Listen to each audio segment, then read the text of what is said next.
Let's get peppy. Welcome to PEP 182. That's PEP or Planet Extra podcast. It's an offshoot of Planet America on ABC Australia, which you can see on Wednesdays at 9:30 p.m. on ABC TV and 8 p.m. on the Fridays on ABC News, or anytime you like on iView or Facebook at ABC Planet America, or on YouTube on the ABC News In-Depth channel. On PEP, we cover all the stuff that's too nerdy for TV. This is the only part that's blurb that anyone ever knows. I know because they quote it and they don't quote anything else. If you're listening to us, you can also find PEP on YouTube and Facebook, where you'll also find timestamps and show notes in the blurb. And if you leave a comment under those videos, we are very likely to see it. You can also tweet us at PEPCHASDRDAVE. That's at PepChazDrDave. But if you want to contact me or Lockie the Lucky privately, why not email us? Lockie gets lonely. The address is producer@pepthepodcast.com. That address again is producer@pepthepodcast.com. But for now, let's hear from the man who never raised the stakes in inconsequential views. I'm talking, of course, about Dr. Pepper himself, Dr. David Smith. Well, I feel like I've been away for 1 week and come back to a whole new podcast, one which rather frighteningly no longer has a 3-hour time limit. Yes. And Chaz, I love the way that your too nerdy for TV voice is getting nerdier. It's beginning to sound like Andrew Hansen in his song about Doctor Who fans. Yes. Anyway, I am Dr. David Smith. I'm an associate professor at the United States Study Centre at the University of Sydney, but I do not speak for either of those institutions. So if I say something like, the jacaranda in the quadrangle hasn't blossomed yet, we're going to have to call it the slackaranda. Can I sue the uni? No, because that's not the university's point of view. The university's point of view, I don't know, but it's probably that the jacaranda will just blossom when it blossoms. But I don't know. I don't speak for them. So I only speak for myself on this podcast. I will tell my lawyers to desist. Dr. Dave, what are you grateful for this fine after? I should say what the time is. The time is 2:14 p.m. on Friday, 4th of October. I'm closer up to date than I normally am. I'm only 24 hours behind rather than 48 hours like I often am. Okay. What are you grateful for? I am grateful for the Detroit Tigers, a Michigan team I might not have mentioned on this podcast before because they've been quite mediocre and irrelevant for the entire span of PEP up to about a month ago. Then they suddenly got good. They won 24 out of their last 34 games and have just swept the first round of the playoffs and are into the second round. I'm very happy about this because I would go to see the Tigers about twice a year when I lived in Michigan, and they were just at the point of going from being historically bad to quite good. They made the World Series in 2006 and again in 2012, and I always really loved my days at Comerica Park. The first time I saw a bench clearing brawl against the Kansas City Royals, it was fantastic. It was like watching a staged fight in a musical, like West Side Story or something. Like first the dugout would clear and everyone would cheer, then the bullpen would clear and everyone would cheer.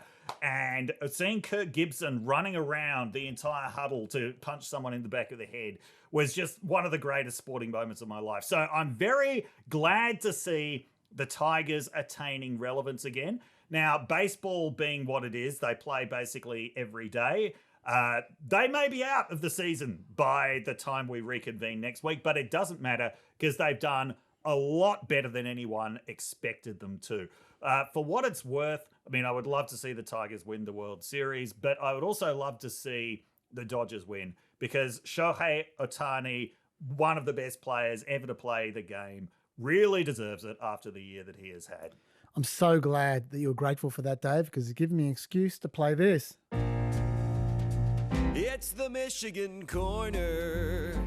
Dave's confused because he's forgotten that at one point in time we used to cue the stings. Oh. It's the Michigan Corner sting. Oh, okay. I don't have that in one of my 4 stings here, so we have to pretend. But honestly, you should have been here. It was fantastic. Thank you very much, Dave. I'm glad we give Michigan Corner a spin. Okay, I haven't prepared this properly because you'll be surprised, Dave, I ran out of time. But my grateful is, okay, we're getting close to the election now. And everyone gets a little bit ornery, I find, when you get close to election because ornery times. Elections are annoying. Yeah. They just are. Even though we're kind of into them, they're annoying. They are deeply annoying. And people become annoying when you get close to elections. Everyone becomes a bit more I antsy. become annoying. Yeah, we all do. Yeah. We all become... I annoy myself Same here. intensely during elections. It's a horrible state of affairs. Like we all become more on edge. We become more partisan. We become less tolerant. We become like none of us are nice as we get close to elections. Yep. And so what happens is on the Facebook page, for instance, we get into more fights. You know, it just happens, right? And I had a bit of a spat with a conservative on the Facebook, the Play America Facebook page, Paul, who's a lovely guy, but me and him, we didn't see eye to eye at one point in time. And this is what I love, like, especially this time of year, people don't take a step back. They just, they get angrier and angrier and more annoyed, and this doesn't help anyone. And I got right annoyed with Paul, and Paul responded by sending me, I don't even know how to describe this. I'm just going to play it. Okay. I'm your host, Donald J. Trump. It's very heated out there, so I wanted to lower the temperature a bit with some love. And this one goes out to a very special friend of mine by the name of Chaz. So take it away. They're eating the dogs. They're eating the cats. They're eating the pets of the people who live there. They're eating the dogs. They're eating the cats. I'm not going to play the whole song, but the fact is, Paul, you got a lovely voice, probably a better voice than your Trump impersonation. I'm going to be honest, Paul. You're not going to be replacing our Trump impersonator anytime soon. And for those who are wondering, because some people think it's me, I am not the Planet America Trump impersonator. It's a comedian from Las Vegas called John DiDomenico. Oh, yeah. But while you don't have a great Trump impersonation, what you do have is a great personality, and you have a lot of class. And I am personally grateful for the fact, Paul, that unlike me, you had the ability to take a step back and just have some fun with us, and just enjoy each other's company. Let's not take it seriously. We live in Australia, okay? None of this is affecting us. Right? I was just so pleased, Paul, that you showed the way by just taking a step back, putting the weapons down, and let's all move on and enjoy each other's company. I am grateful for you, Paul. I'm grateful for that attitude. I don't want to say be kind to each other, because that's what Ellen used to say, and I don't want to become one of history's greatest monsters. So I'm not going to do that. But just the attitude, without saying it. Be a bit less shit to each other. Yeah, let's just try to not be assholes for the next month. Can we do that? Can we all do that? Thanks, Paul. I'm grateful. Let's get into the...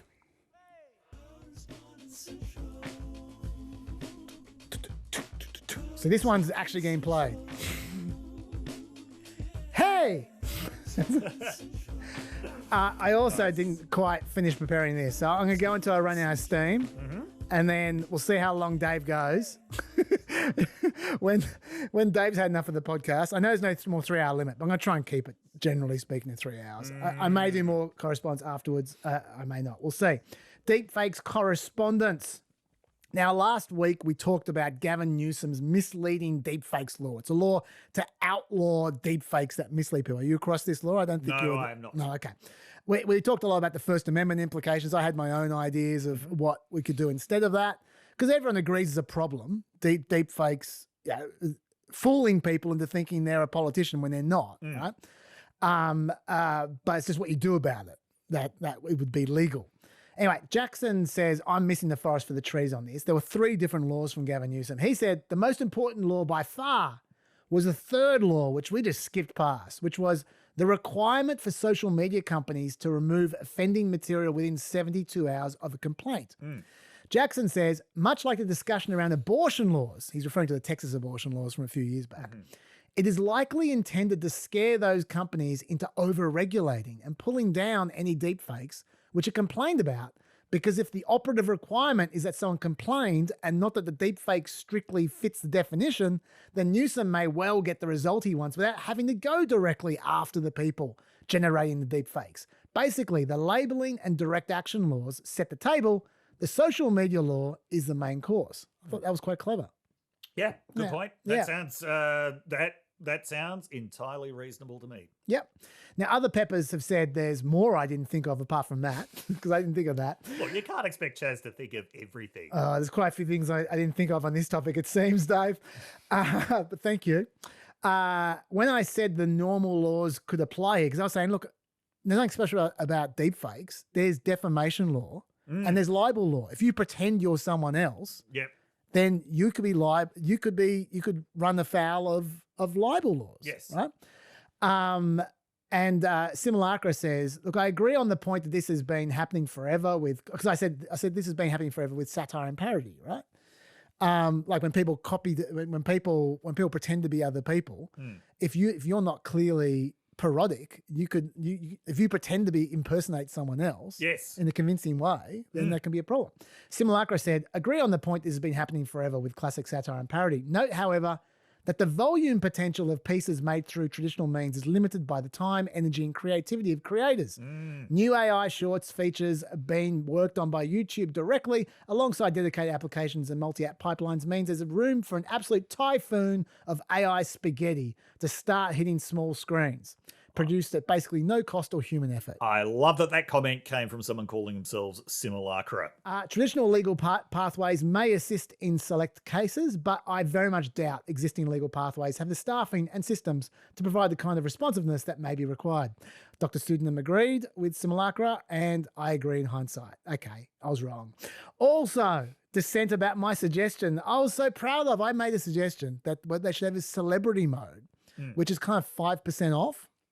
So, like I compare it to the Kamala Harris AI right now, which doesn't look like Kamala Harris at all, right? I said, like, if all AI engines have a celebrity mode, where when you chose celebrity mode, it's clear who you're doing a likeness of. There's not a very good likeness, so people can see that it's clearly not the person. That's what I suggested. Yeah. The Peppers didn't like that. A bunch of people, Instant Light, MAB, Kelly, a bunch of others, all said the same thing, which is plenty of reasonable people might not be so good at recognizing fakes. That is very true. Kelly said, I'm sorry, Chaz, I disagree with you about deepfakes being okay if they're 5% off. Some people are better at recognizing faces than others. In addition, is it possible that deepfakes might reach people who aren't very familiar with the person's real face? To me, who's not great with faces, who doesn't watch or read the news, I know that's weird for a pepper, those AI-generated images of Kamala Harris look like the real thing. And lots of people mention the elderly at this point in time. Who PhD said, wasn't it this podcast? Wasn't it here that someone said everyone over 60-ish on Facebook is unable to tell videos that are AI and fakes? Yes, it was Who PhD. In fact, it was me personally who did that. I was bitching about my parents. So you have really shown me up to be a moron, Who PhD. Thanks for that.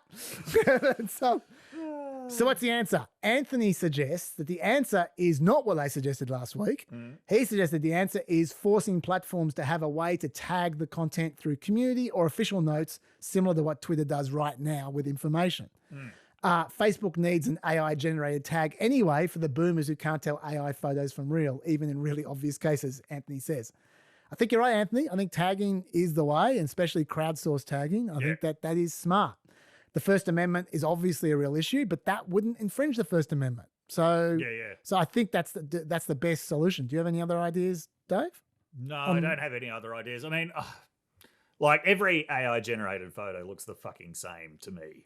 Dead-eyed stare, out of focus background, looks like marketing copy, even if it's not supposed to be marketing copy.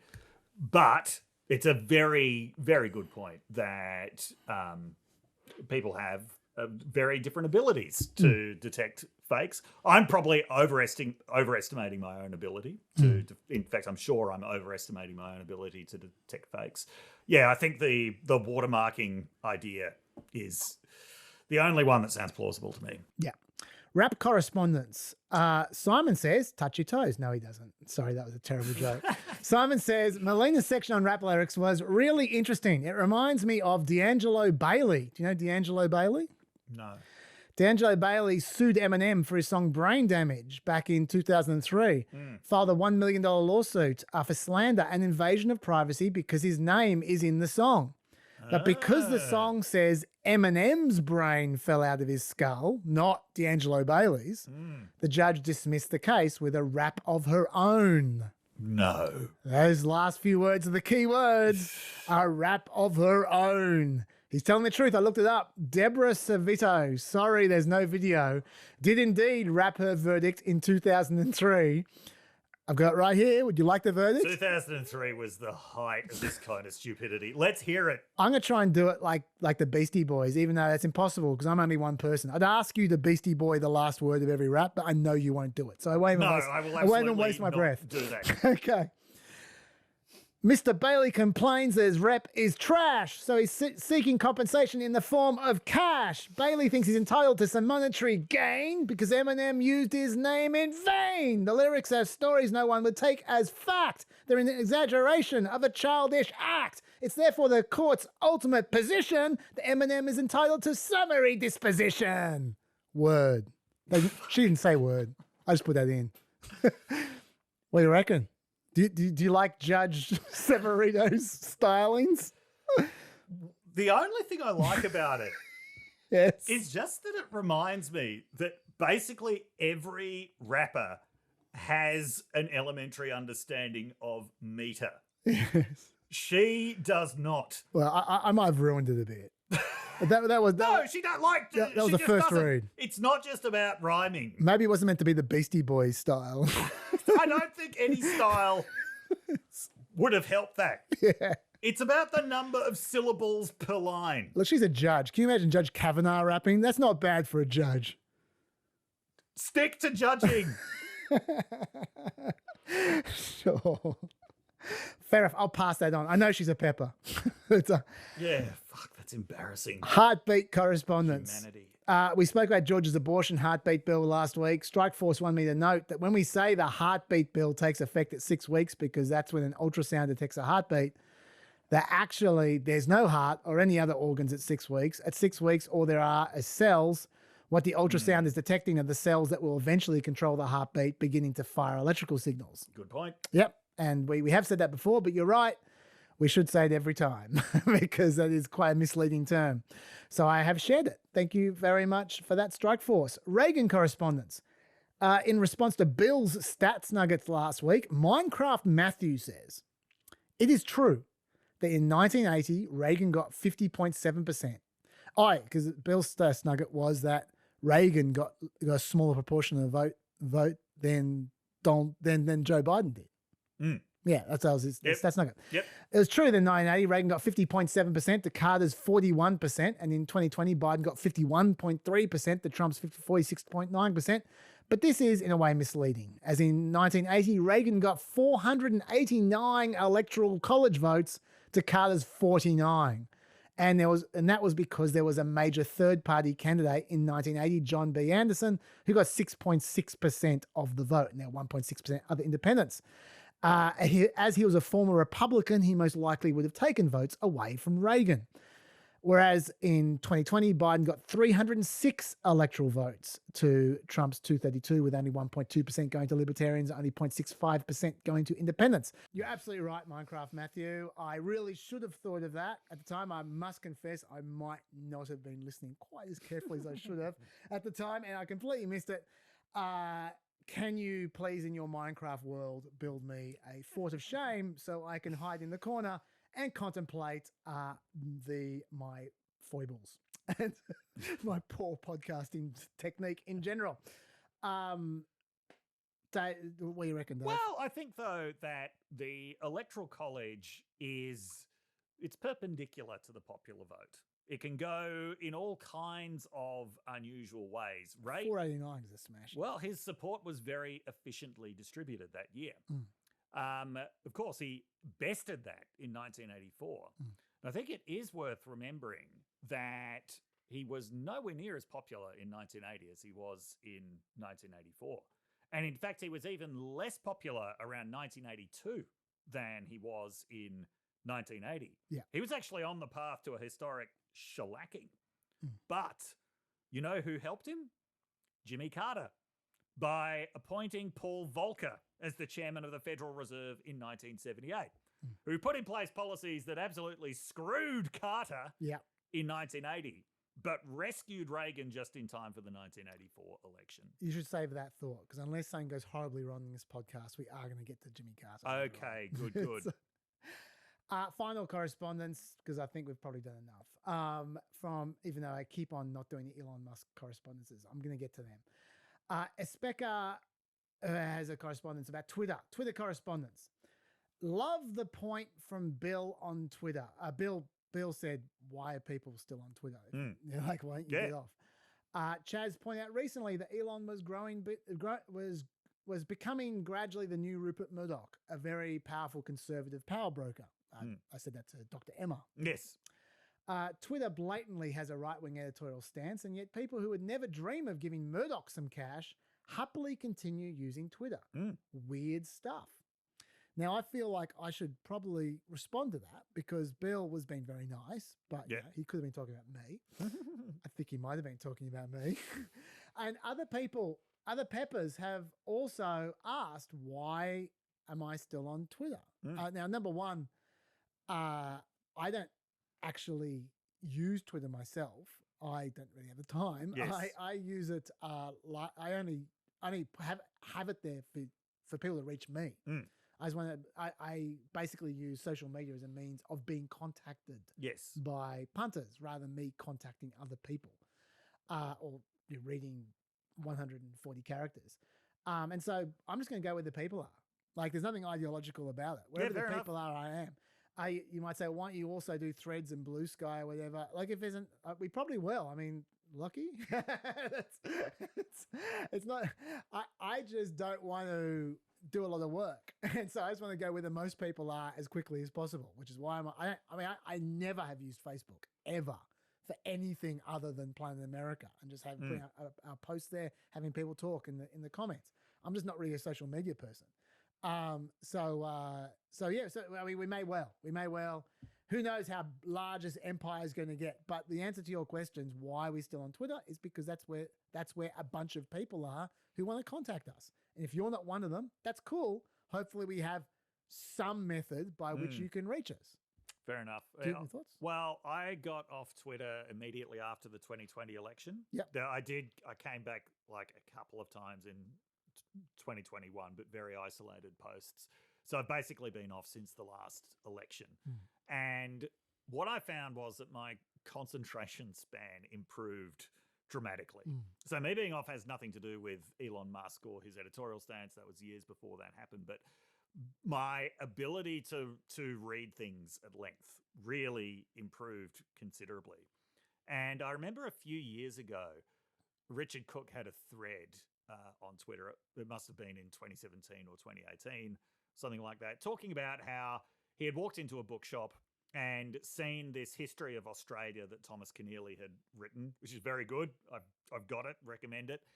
And he said, you know, how was it that he did not know about how one of Australia's best novelists and best chroniclers had written this massive 3-volume history of his country, and yet he knew what Janet Albrechtson and Rowan Dean happened to think about something that had happened 5 minutes ago.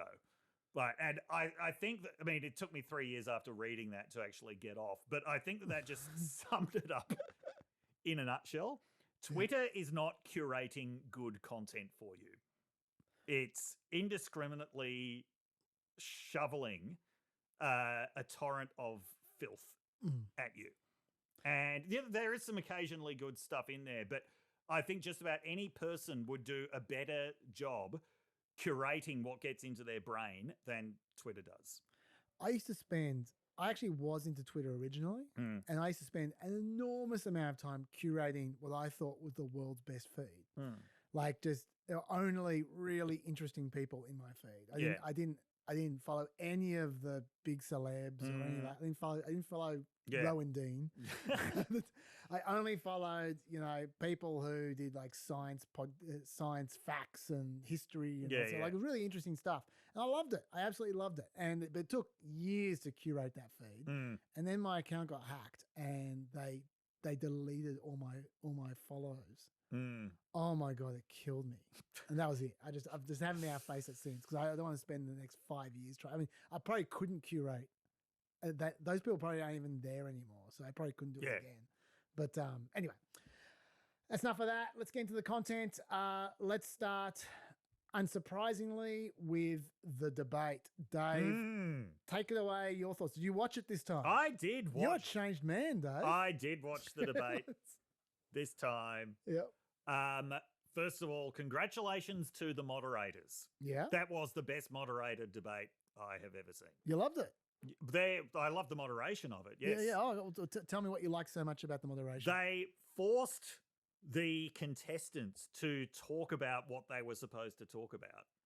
Now, both of them did manage to evade questions fairly effectively, but they were actually talking about the topics that they were supposed to be talking about. And you think that's because of the moderators, not because of them? I think it's because of the moderators. Okay. Yeah.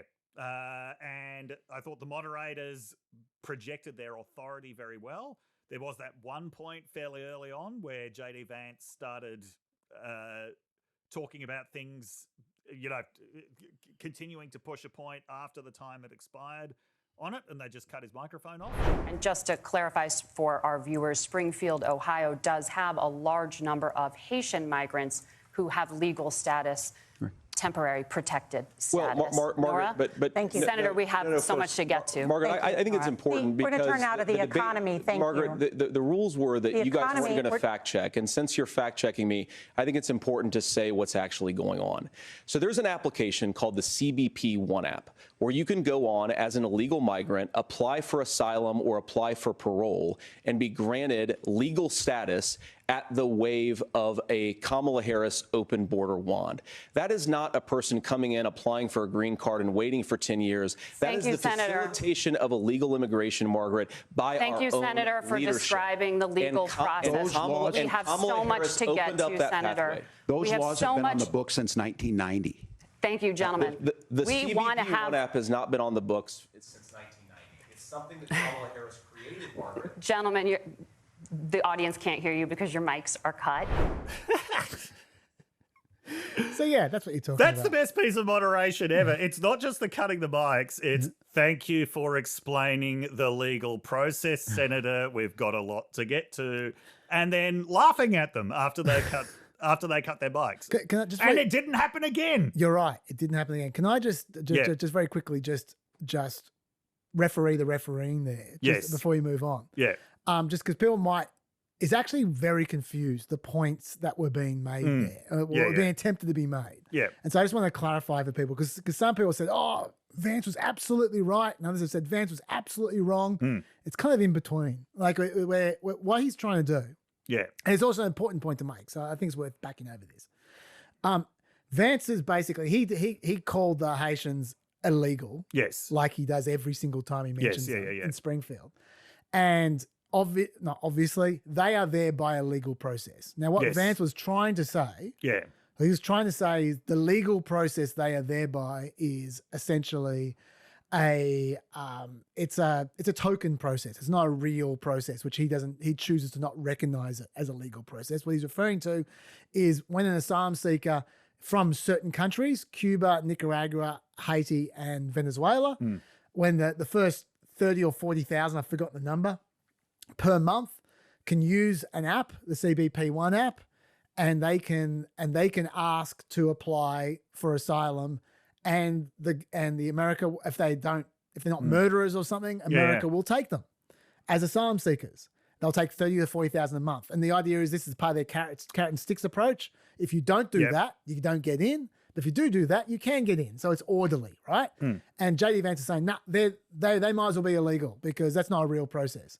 And what Tim Walz was trying to say, the moderators were saying, but that is a legal process. Yes. By definition, it's a legal process.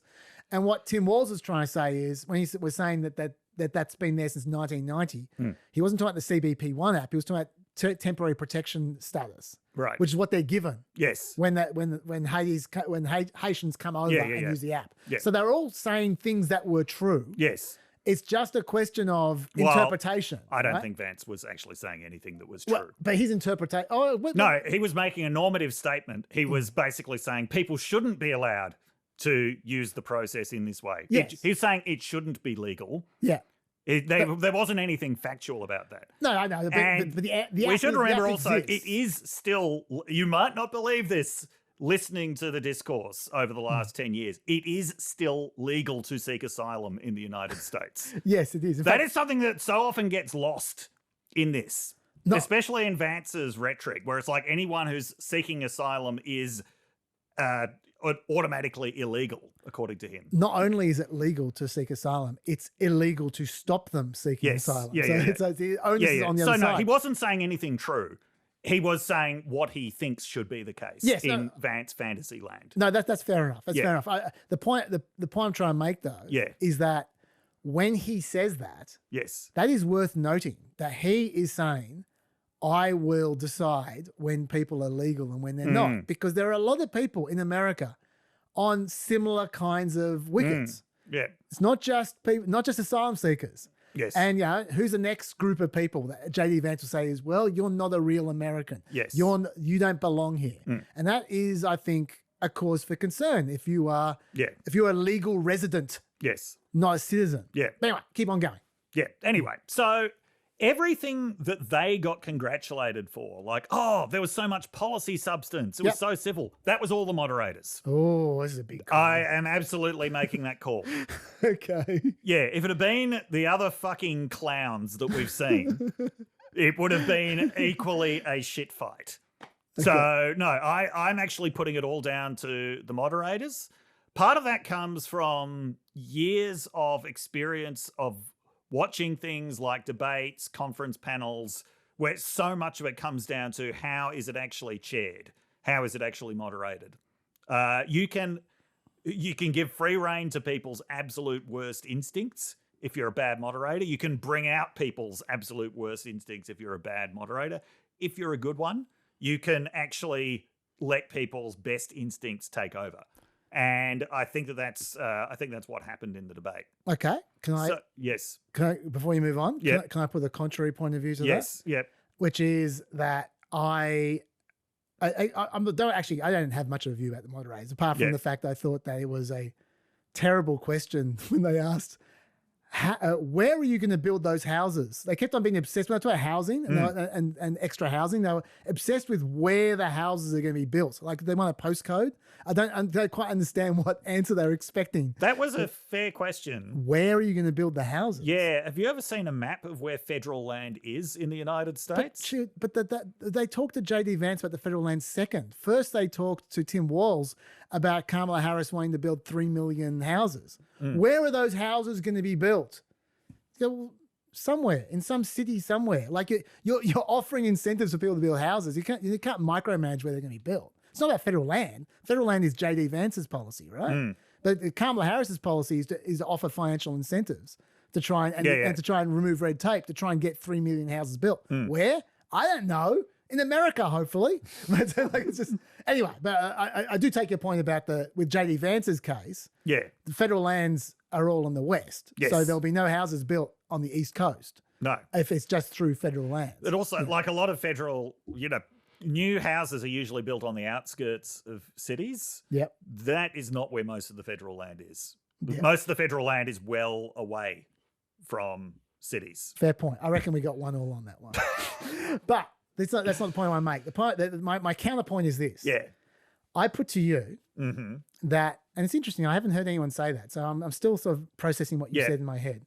But I put to you that they were very civil from the first question, right from the beginning. I thought Tim Walz and JD Vance were unusually polite to each other, right from the first answer. And so I think that it was not the moderators, although I'm sure the moderators helped. What I would say is it was actually JD Vance, and I'm going to tell you why. Okay. And it's not necessarily a compliment, even though I did like the civility, and I did like the substance of the debate. Yes, and the fact they actually interacted with each other's arguments. I like that. Yep. I haven't seen it for a decade. Yes. I enjoyed that a lot. I was like drinking it in. But let me play you, for example, as a case study, a typical example of the civility. When after Tim Walz happened to mention their son had witnessed a shooting and he moved on to make his points, Vance backed over it with this. Yes. Senator. Tim, first of all, I didn't know that your 17-year-old witnessed a shooting. And I'm sorry about that, and I hope that he's doing okay. Christ have mercy. It is awful. And then he went on to answer his question. Now, the moderators aren't getting him to do that. That's his kind of tone, right? Now, I find that example, and there was a lot more in that answer. The shooting answer, the shooting exchange had lots of politeness, lots of, I really do deeply in my heart think that J.D. Vance genuinely wants to have a solution that breaks his heart when these things happen, and J.D. Vance, and I truly believe that you're trying to do best. There's a lot of that, right? And I found it instructive because they debated each other on policy, they listened to each other, and they countered each other. Tim Walz brought up Finland, how they have high gun ownership rates. Vance pointed out there was less depression and mental health issues in Finland, all this exchange. And they went on very respectful of each other. But there was one thing that I think people forget, which was this was Vance's weakest topic. Shootings. 90% of America disagrees with him on shootings. His policy for shootings is strengthen the doors and windows of schools. Yes. That could not be a less popular policy. And he's not an idiot, right? Also, he has the unpopular end of the question and an unpopular policy. And so he turned the question into a love fest. I think he did that on purpose. He was going over the top trying to make a love fest. I think it was the equivalent of a hug in boxing. When you want to stop them punching you in the face and you hug them and to stop the crap getting beaten out of you. And it's known as a clinch. Sure. I think Vance was the one who the audience hate, arguing lines that he knew they would hate. So he turned on as much charm as he possibly could. And Walz let him do it because Walz is from Minnesota. That's what they do in Minnesota. And I think the civility was a deliberate strategy from Vance to counter his natural disadvantages on the topics of the debate.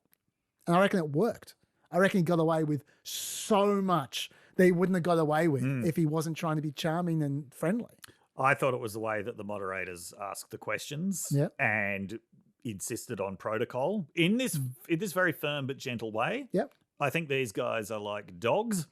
They respond to a particular authoritative tone. Okay. And that was what the moderators have, which none of the other moderators have had. Okay. I've seen in any other debate. We have two sides for you, for the peppers to decide. Keep on going. Yes. Although I will give some credit to the idea that Vance knew that in this debate he had to come across in a certain way. So he had to come across as reasonable. He had to come across as, you may not agree with me, but look, I'm making reasonable sounding arguments here. And I've got a good heart. Yes. The Harvard Youth Poll, the week of this debate, had found 18% approval of J.D. Vance. The man had some ground to make up as far as his personality goes. Now, I think it's worth pointing out he was making these gigantic leaps of logic. Oh, was he ever? All the way through, Like, we need to lower carbon emissions by ramping up fossil fuel production in the United States. Well, it was by tariffs. Tariffs would help climate change. Yeah. Because there'd be less imports. Yes. Because Trump failed to kill Obamacare, therefore he saved it. Yeah, I'm going to be playing that one. Yeah. So, like, he was saying a lot of ludicrous shit. Yeah. A lot of the same total lack of logic that Trump has, but he put it into this reasonable sounding form. That's what he's good at. One of the things that I didn't like about the civility of it was it's like he is benefiting from all of this civility when he is libeling migrants for eating pets. I mean, he wasn't, directly... he didn't revisit in that the debate, direct libel in the debate. It was like, you do not deserve the civil treatment that you're getting. Dave, this is my point. Yes. Yeah, well, no, yeah. You coming around? Yeah. Well, yeah. But yeah, so I was, I was quite annoyed by that. I mean, like some part of me likes to see that level of civility, like this is how it should be. But at the same time, as someone who outside of the context of this debate has done as much as anyone to drag the whole discourse into this uncivil quagmire, I wasn't that impressed by that. I also wasn't impressed by how much of the commentary was something along the lines of, these guys are both from the Midwest. Like, therefore they are civil to each other. Yeah. As someone who lived in the Midwest for 7 years, yes. The whole thing about Midwestern nice is that there is this very, very harsh undercurrent to it.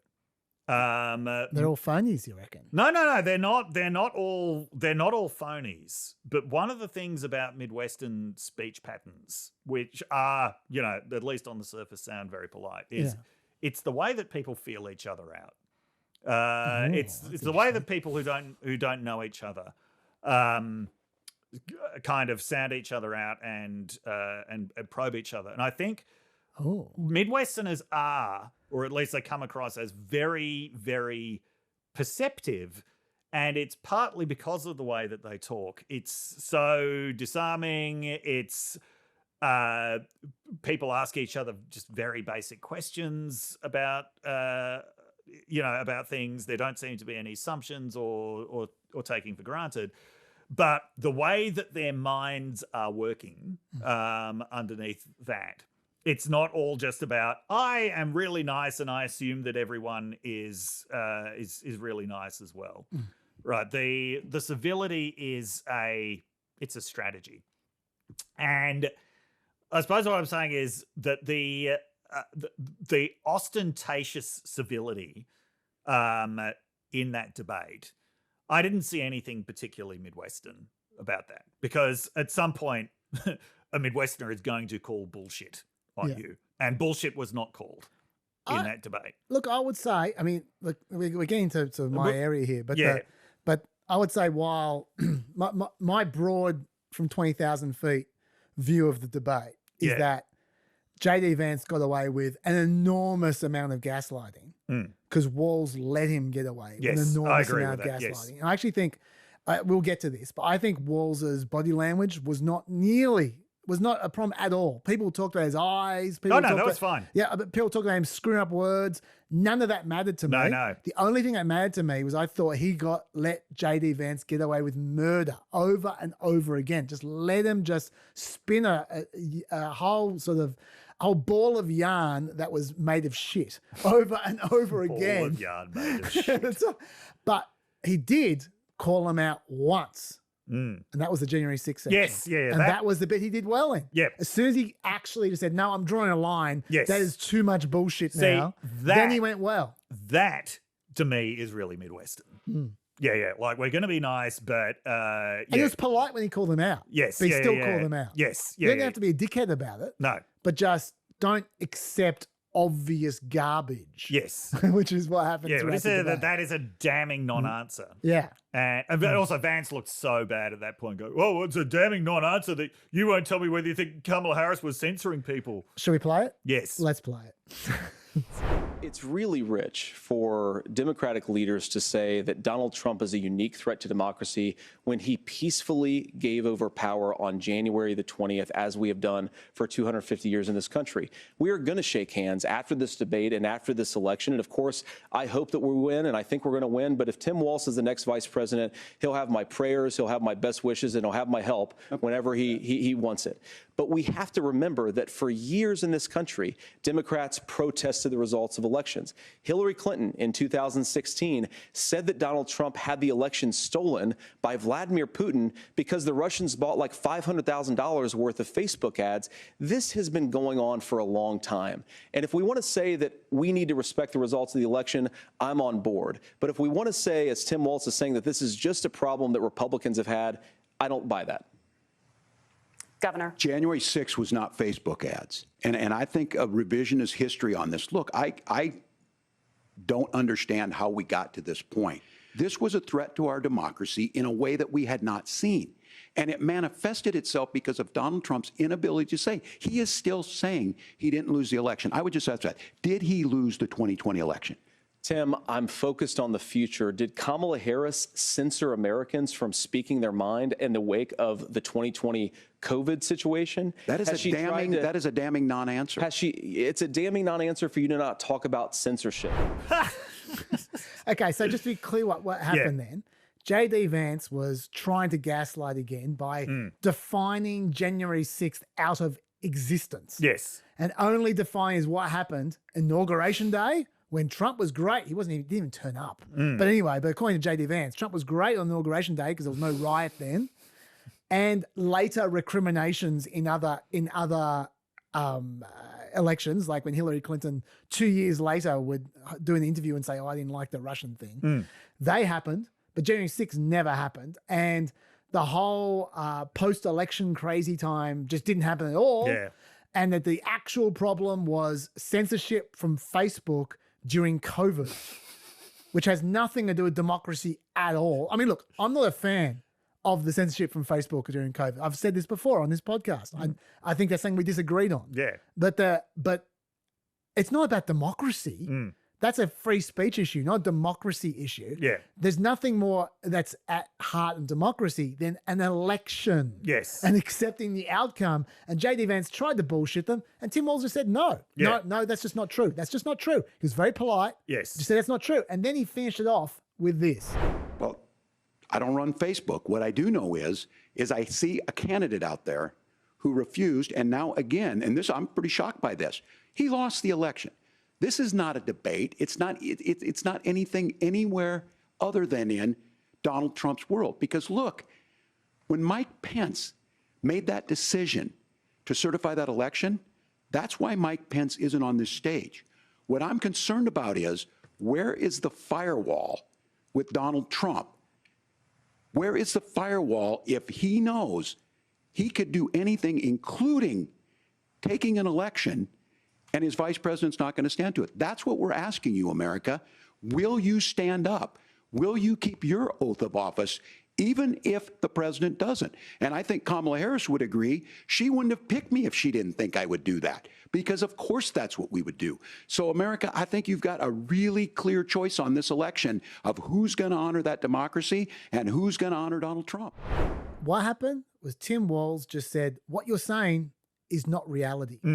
Here's reality. And everyone at home would have gone, yeah, he's right. Yes. That wasn't reality. And since he didn't do that for the rest of the debate, Tim Walz comes off, JD Vance comes off like the world's greatest debater ever, because he just got away with a whole bunch of stuff that should have been called out. I don't think he came across as the world's greatest debater ever. But okay, the reason why Walz didn't call him out earlier, I don't think it's because of Minnesota niceness. I think it's because he felt he had to get Minnesota into every fucking answer. To every question. We know you're the governor of Minnesota. We know that's where you're from. Like every single time. It really cut down the amount of time he actually had to call bullshit on things. And I mean, I agree that his verbal stumbles weren't much of a problem, but I think a lot of them happened because he was too busy thinking about, fuck, how do I work Minnesota into it? Yeah. That's fair. So, I don't know what he and Pete Buttigieg were doing in debate prep, but 2 minutes is not a long time, Tim. I honestly, Dana Bash said this at one point in time, and it rang true to me. I think he was overprepared. I think he was. Yeah. He was trying to reach for talking points the whole time and cram them together. And I think he just. I mean, look, not everyone. It's a scary situation.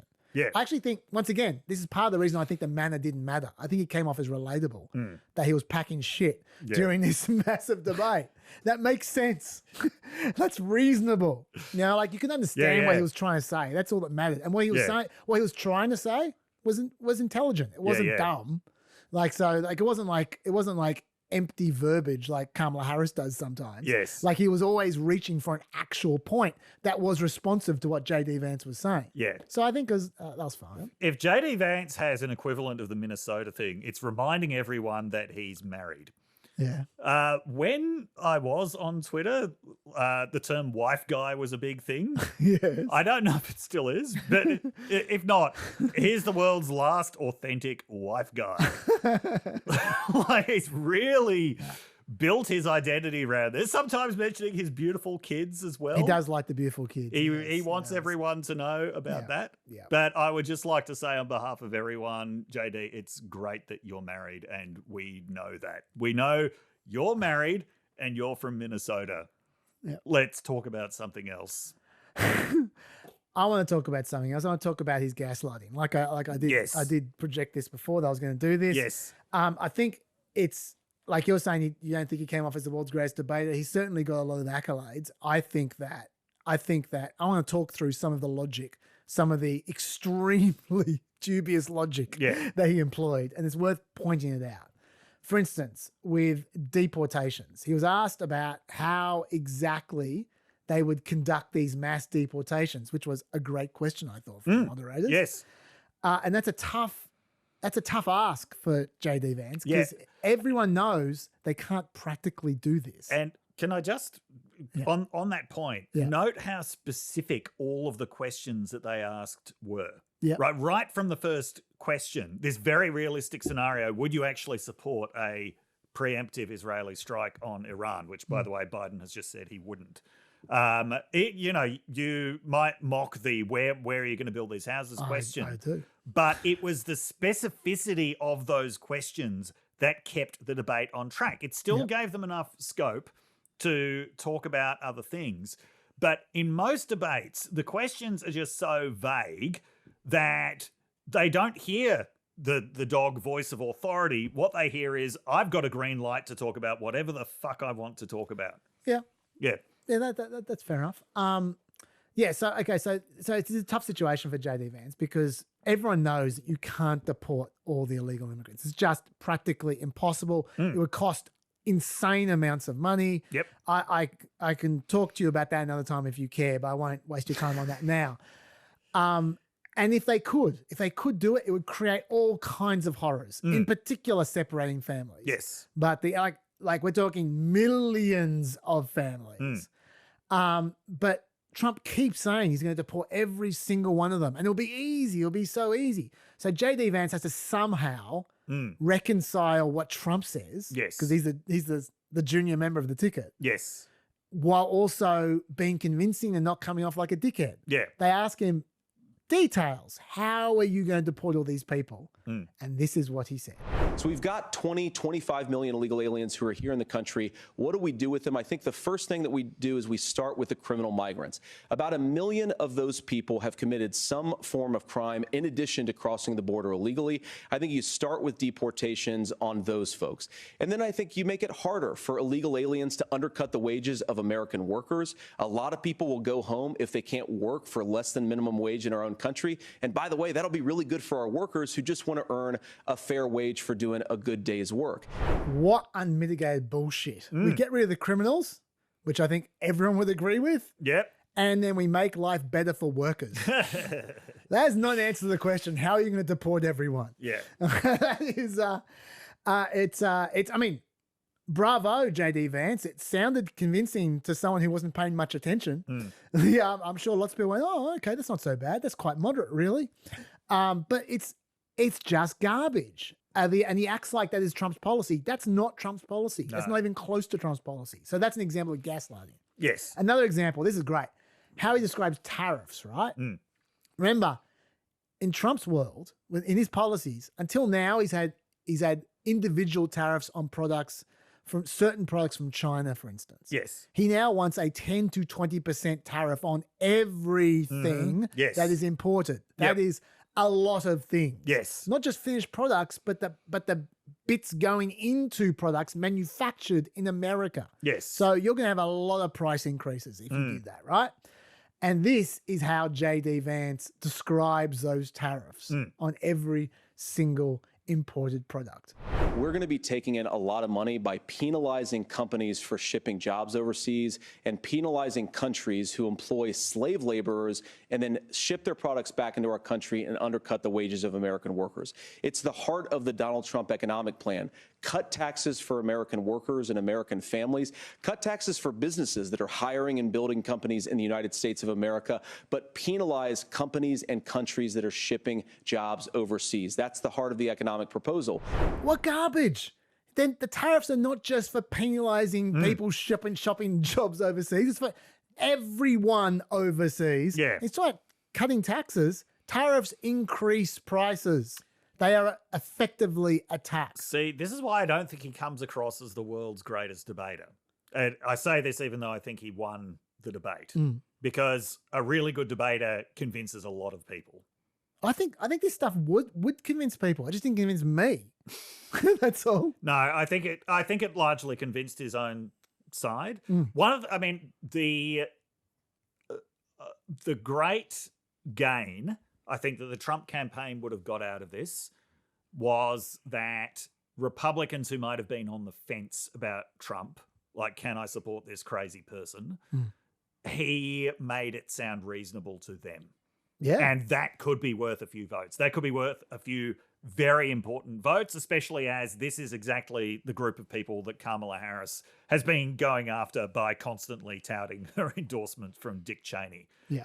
So, I don't think that Walz made any new voters for Kamala Harris in that debate, but I think that Vance might have got a few critically important Trump voters. So Obamacare, Trump's position couldn't be worse, right? No. He's got a terrible position. He spent 3 years obsessively trying to repeal Obamacare. Yep. Literally the first day in office, he signed an executive order to repeal Obamacare. Yes. That didn't work. So then his first major legislative push was to repeal Obamacare. He was only stopped by John McCain.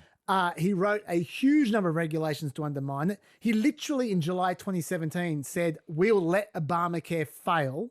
And then he supported the Supreme Court case to take down Obamacare.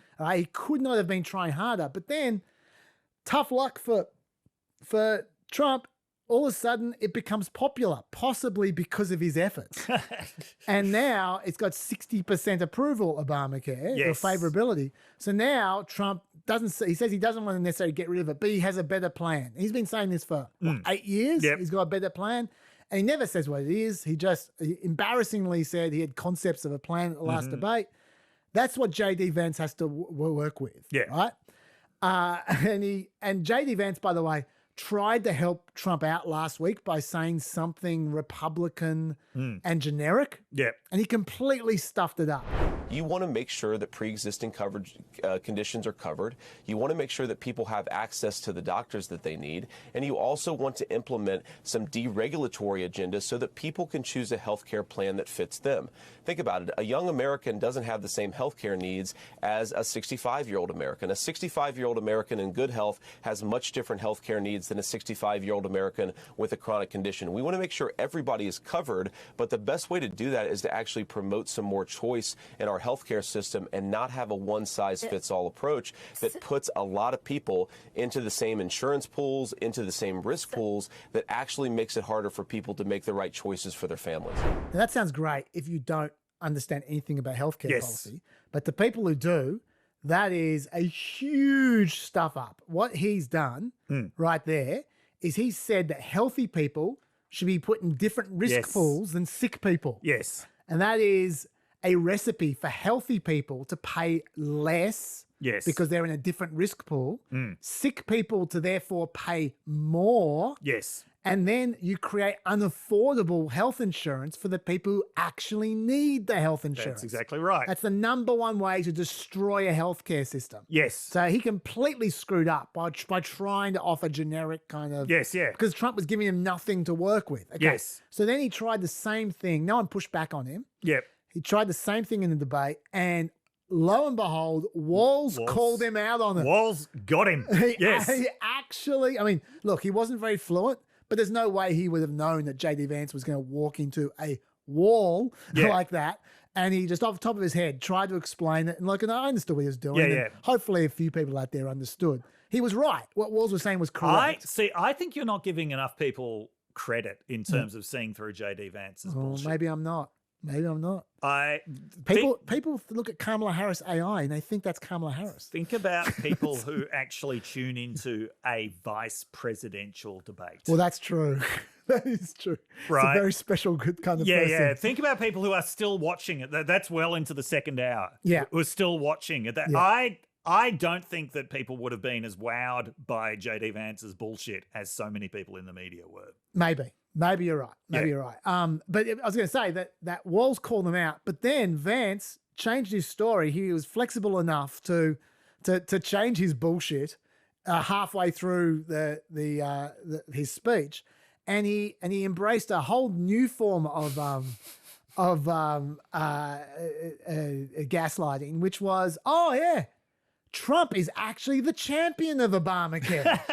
A lot of what happened and the reason that Obamacare was crushing under its own weight is that a lot of young and healthy people were leaving the exchanges. Donald Trump actually helped address that problem, and he did so in a way that preserved people's access to coverage who had pre-existing conditions.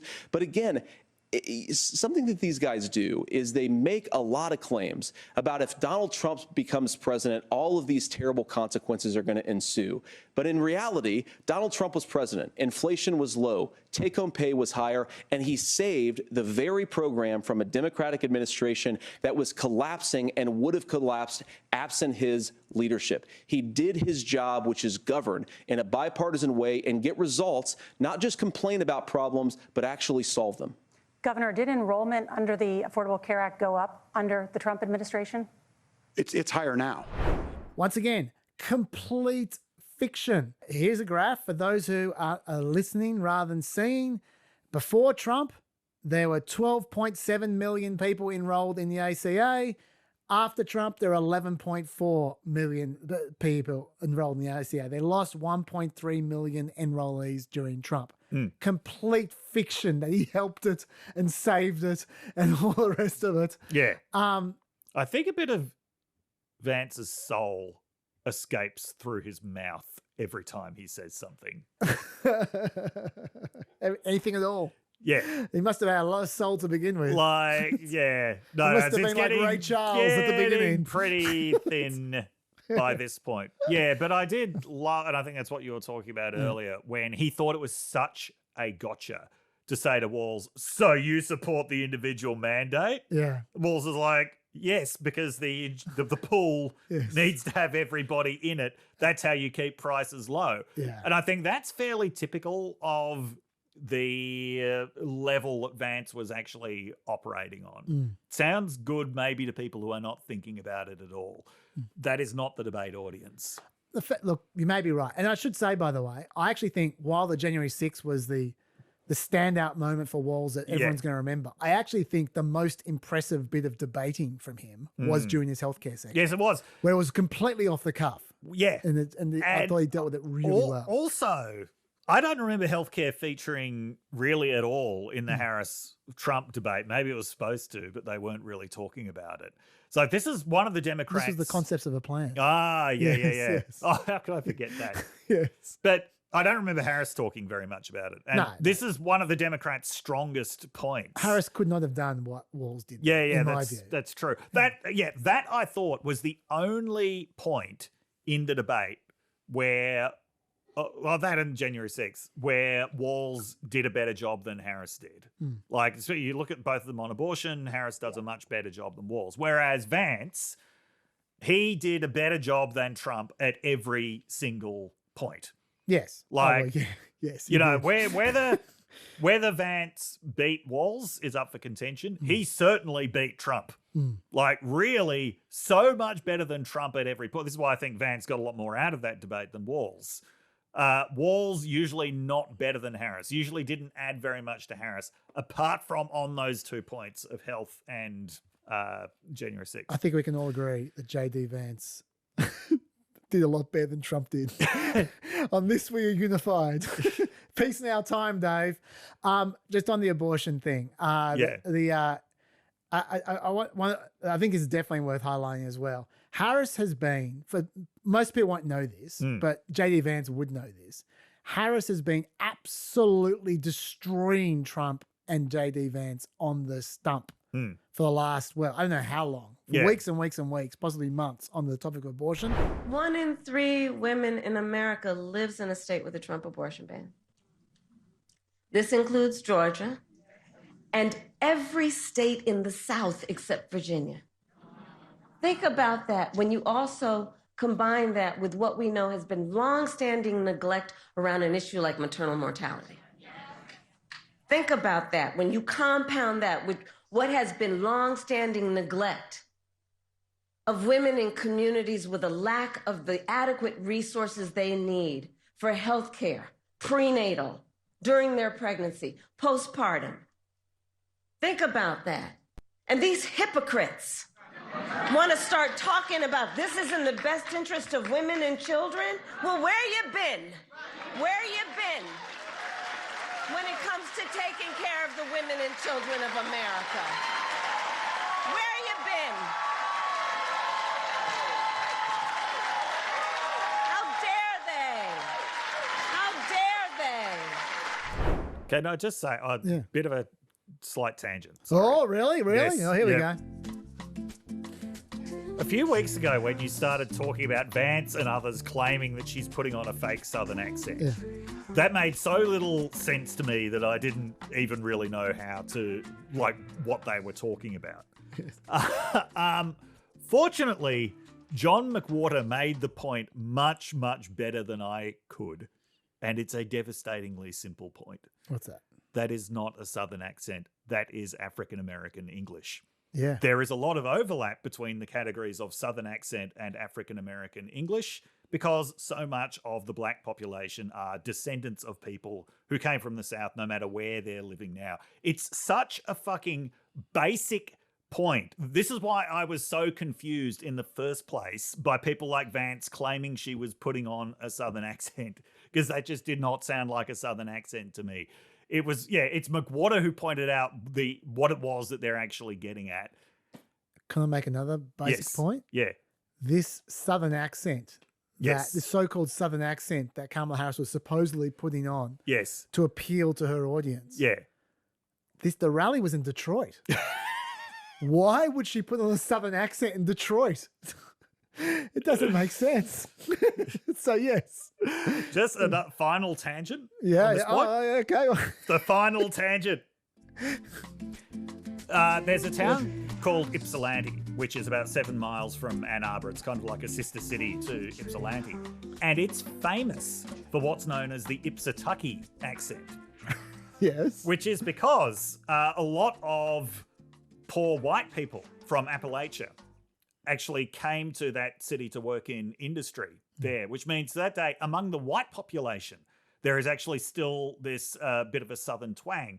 And Ipsitucky has come to refer not just to the specific accent sometimes found in Ypsilanti, but actually all over the industrial Midwest, where you get these Southern accents because of poor white people who came from Appalachia together. You can also, Pensatucky is another variant on this. So the Southern accent travels in the United States because Southerners traveled. That makes sense. That is all that I'm going to say in this tangent. Apparently to Detroit. Yes. That's where the jobs were. Yeah. Yes. Look, it's fair enough. But anyway, the reason I played that grab was not to talk about Kamala Harris's accent. It was to set up the fact, people wondering where this bit about abortion and debate came from. I think it came directly from there. Okay. I think that she's been smacking them around for weeks about where were you caring about all our health care and what we need in our pregnancy care. Where were you? Hypocrites. Shame on you. And that is what J.D. Vance, I think, dipped into to try and come up with his shucks gaslighting response to the abortion issue. There's a young woman named Amber Thurman. She happened to be in Georgia, a restrictive state. Because of that, she had to travel a long distance to North Carolina to try and get her care. Amber Thurman died in that journey back and forth. The fact of the matter is, how can we as a nation say that your life and your rights, as basic as the right to control your own body, is determined on geography? There's a very real chance, had Amber Thurman lived in Minnesota, she would be alive today. That's why the restoration of Roe versus Wade. When you listen to Vice President Harris talk about this subject and you hear me talk about it, you hear us talking exactly the same. Donald Trump is trying to figure out how to get the political right of this. I agree with a lot of what Senator Vance said about what's happening. His running mate, though, does not, and that's the problem. Governor, your time is up. Senator, let me ask you about that. He mentioned, was, I think, referring to a national ban. In the past, you have supported a federal ban on abortion after 15 weeks. In fact, you said if someone can't support legislation like that, quote, you are making the United States the most barbaric pro-abortion regime anywhere in the entire world. My question is, why have you changed your position? Well, Nora, first of all, I never supported a national ban. I did when I was running for Senate in 2022 talk about setting some minimum national standard. For example, we have a partial birth abortion ban in place in this country at the federal level. I don't think anybody's trying to get rid of that, or at least I hope not, though I know that Democrats have taken a very radical pro-abortion stance. But Nora, one of the things that changed is in the state of Ohio, we had a referendum in 2023, and the people of Ohio voted overwhelmingly, by the way, against my position. And I think that what I learned from that, Nora, is that we've got to do a better job at winning back people's trust. So many young women would love to have families. So many young women also see an unplanned pregnancy as something that's going to destroy their livelihood, destroy their education, destroy their relationships. And we have got to earn people's trust back. And that's why Donald Trump and I are committed to pursuing pro-family policies, making childcare more accessible, making fertility treatments more accessible, because we've got to do a better job at that. And that's what real leadership is. Complete garbage. He totally supported the national abortion ban, 15-week abortion ban. I could read quotes from it forever. The idea that Donald Trump, who hasn't even endorsed J.D. Vance's childcare credit, is all about pro-family policies. He hasn't mentioned one, not one. Yes. This is just complete fiction. What J.D. Vance is doing is stapling his go-to issues onto Donald Trump. Yes. That's what he's trying to do, and trying to get around the Kamala Harris critique at the same time. By the way, I should also add, just about the difficulty that J.D. Vance is facing here.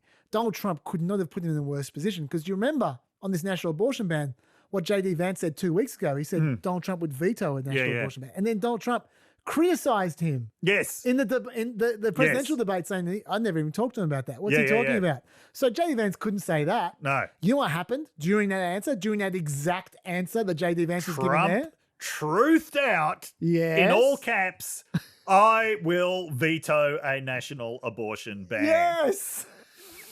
He just keeps on throwing J.D. Vance under the bus, not making up his mind. Oh, my God, he's so bad. Can you imagine the kind of feelings that Rod Dreher would be having at a moment like that? There's his boy doing so well on stage, and there's his boy's boss saying, I will veto a national abortion ban. I love every time you bring up Rod Dreher, because you always bring him up at exactly the right moment. And it's a real 0.1%er. A real 0.1%. I reckon there may be 10 people in our audience who know who the fuck you are talking about, but they would love the references. They're just perfect every time. Well done, Dave. And for those who don't know, which is all of you, learn all that Rod Dreher so you can appreciate the next Dr. Dave Rod Dreher reference. That's Dreher if you want to look him up. Okay, so I've played enough of this. Let's go through these goals quickly so I can wrap up this part of this. Let me go on to the polling. Okay, so Vance's goals obviously was to disappear Biden. Yep. Biden did not exist during this debate, obviously. He literally at one point in time was talking about Kamala Harris. The Kamala Harris administration. He said the Harris administration 3 times. Yeah. 3 times, the Harris administration.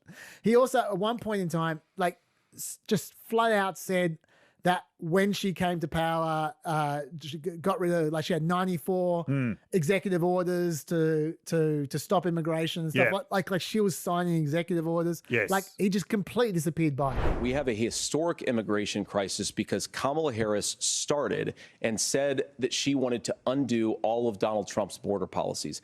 94 executive orders, suspending deportations, decriminalizing illegal aliens, massively increasing the asylum fraud that exists in our system. That has opened the floodgates. And that makes sense. That's good. That's good tactics. Yeah. The CNN poll recently, 51% see Trump's presidency as a success. 37% see Biden's presidency as a success. If you make it the Harris presidency, that does well for your ticket. Yeah. But also, since the Trump presidency is a success, he tried to answer as many questions as possible by just saying, well, just look what happened with Trump. Wasn't it great? Remember Trump? There was no inflation, high wages, no wars. Remember that? You loved that, didn't you? As many, I didn't do the count. I reckon at least double digits. Yeah. He referred to, remember back under Trump? Yeah. So that was a tactic there. Oh yeah, that was a very successessul one. Yeah. It was this very coherent narrative that he put around everything. Absolutely. He also blamed immigrants as much as he possibly Mm-hmm. could. Yep. That's a little JD Vance special, although Trump would have liked that.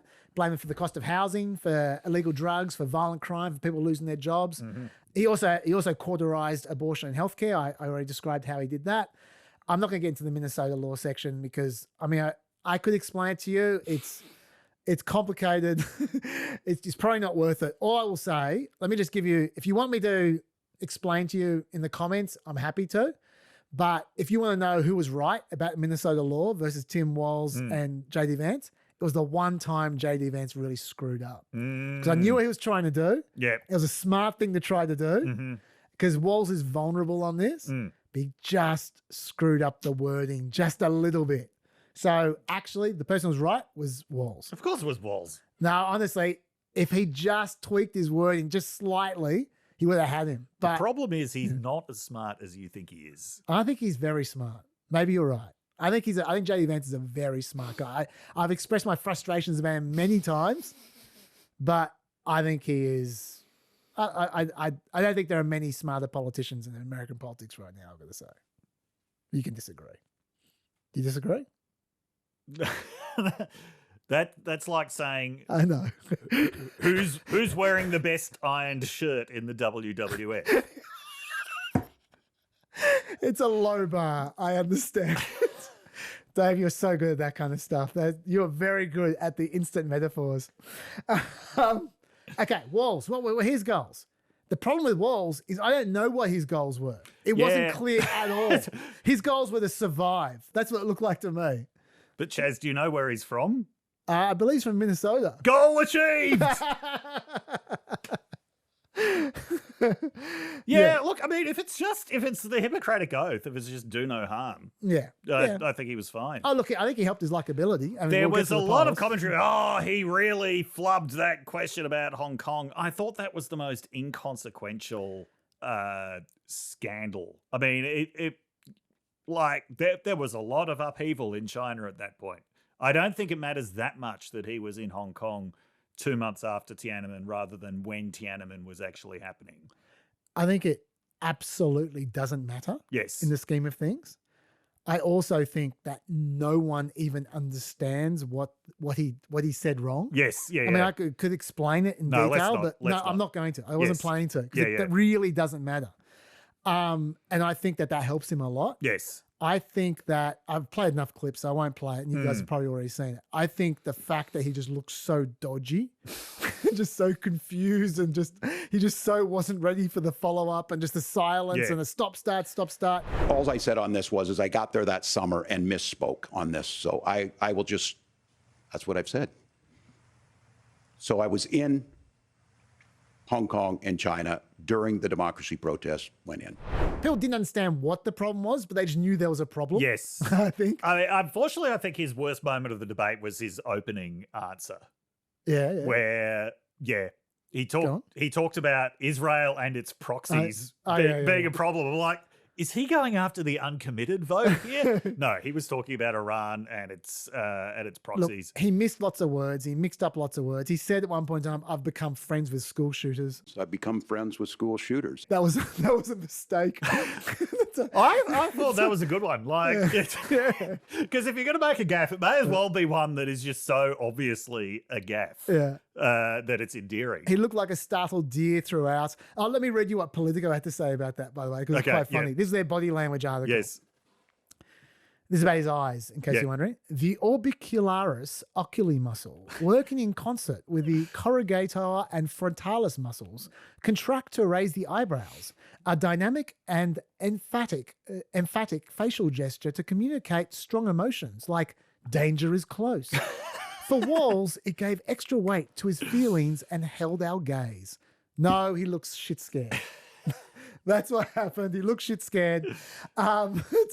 I don't think any of that was a problem. Like I said before, Yeah, yeah. I think it made him relatable. I think he seemed normal and likable, and he seemed like a decent guy, which is what his reputation is. Yeah. So that wasn't a problem. No one pretends that he's a Rhodes Scholar. No. Like, people just say he's just a normal dude. Yeah, and yeah. that's how he came off. Yeah. So I actually think all of that was fine. Yes, I mean, you might disagree with me on this. I think Vance would have thrashed him in an actual debate, but it wasn't an actual debate. It was a popularity contest. And he was fine in the popularity contest. That's what my take was. If Vance had been against someone who called him out, then he would have lost the actual debate. But against Walz, just sitting there nodding with his eyes wide open, then I think he wouldn't have won the debate, but did fine in the popularity contest, is my view. My problem with Walz, like I said, is that he let Vance get away with way too much. I think I'll skip past all this. We've talked about this enough. Will it make any difference? Dave talked to us about polling. Okay. So my initial reaction to it was that's a pretty clear win to Vance. Yep. And that's going to be reflected in the polling. Yep. However, then I opened up the New York Times webpage and saw that Ross Douthat had already written an article saying Vance's dominant performance in the debate is the reason why he's the nominee. That made me think, maybe he didn't win this debate by as much as I thought, because Douthat's got this incredible instinct for just getting the country's mood completely wrong. If you could pick one opinion writer to read for the rest of your life out of Ross Douthat yes. and Rod Dreher. Oh, Dreher, easily. Okay, right. Easily. Right. Like, Okay, we've established the baseline now. Yeah, yeah. I will revisit this question in future episodes. Yeah. Go on. Well, the thing is, Dreher, you never quite know what you're going to get. Like, you know the general flavour of what you're going to get. You definitely, the flavour is Catholic. Yeah, but you don't know the bizarre shapes of the things that you're going to be swallowing down. Okay, all right. Yeah. Okay, anyway, go on about Douthat. You know, exactly. Yeah. So I'm like, okay, Douthat's called it. Maybe I'm wrong about this. And then when I was doing the Chaser report, Dom Knight read out the numbers from the CNN Insta poll, which was 51 to Vance and 49 to Walz. Yeah. So that's pretty much people are, whichever side they're supporting, they went for. Yep. The CBS poll, 42 to Vance and 41 to Walz. Yeah.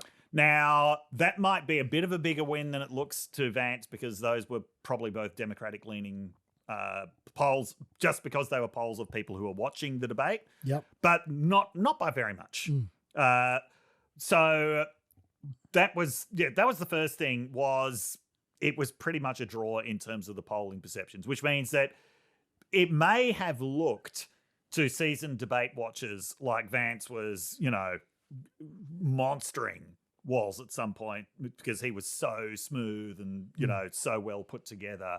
But that is not how it looked to viewers. Okay, so that's the first thing. Second thing is, both of their approval ratings in the sort of before and after thing improved considerably. I've got the numbers here. Yes. CBS, Walz favourability went from 52% to 60%. Yep. Vance's went from 40% to 49%. CNN, Walz's favourability went from 46-32 Yep. to 59-22, which is extremely popular. Yeah. And Vance's went from 30-52, which is extremely unpopular, to Yes. 41-44. Yeah. So, like, both of them basically had these equal climbs in popularity, which I think also says a lot about the debate audience that was watching. They loved the civility stuff. Yeah. Now, that, even though Walz comes out with much higher approval ratings, that was a lot more important to Vance because he was so far underwater. Yes. Walz was already popular. More popularity, that's great. But for Vance, that really helped him at the margins. That took him from deeply unpopular to not exactly popular, but almost at normal levels of popularity. The best data point for Walz out of these polls was that CNN had him winning with independents. Yeah. 58% with independents. Now, admittedly, that's not going to be that many people in a poll of 600 or whatever it was. It's 100 and something.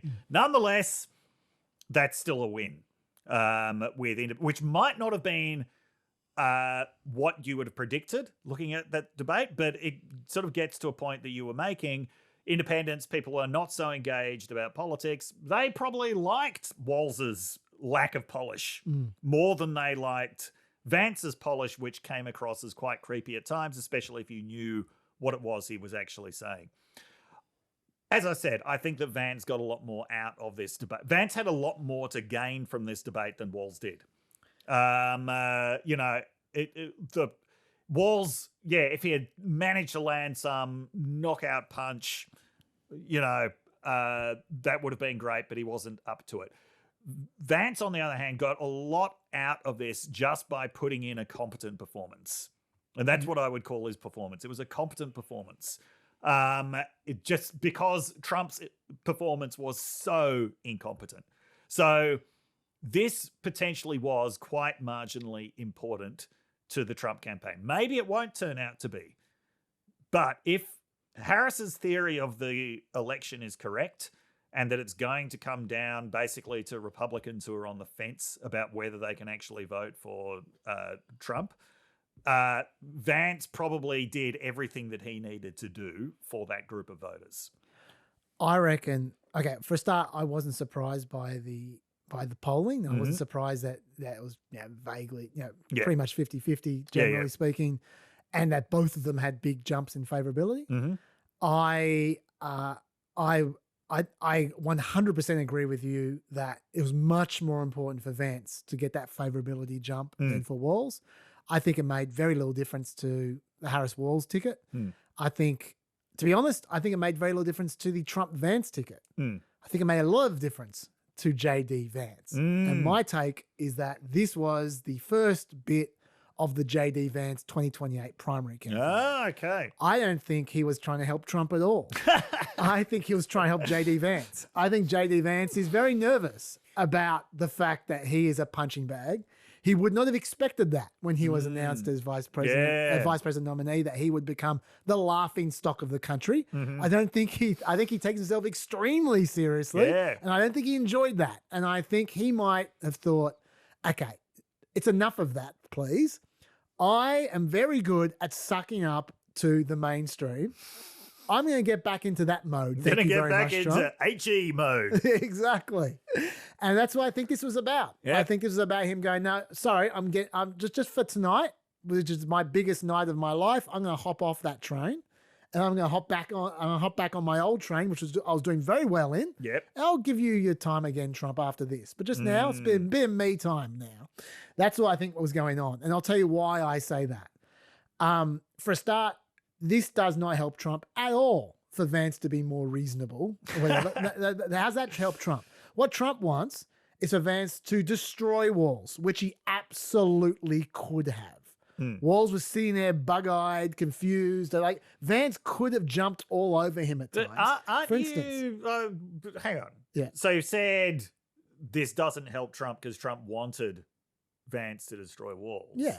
That may have been what Trump wanted. It doesn't necessarily mean it would have been the most helpful thing to him. I take your point. But I would say that even while being friendly, Vance could easily just think about the moment, the Tiananmen Square moment, right?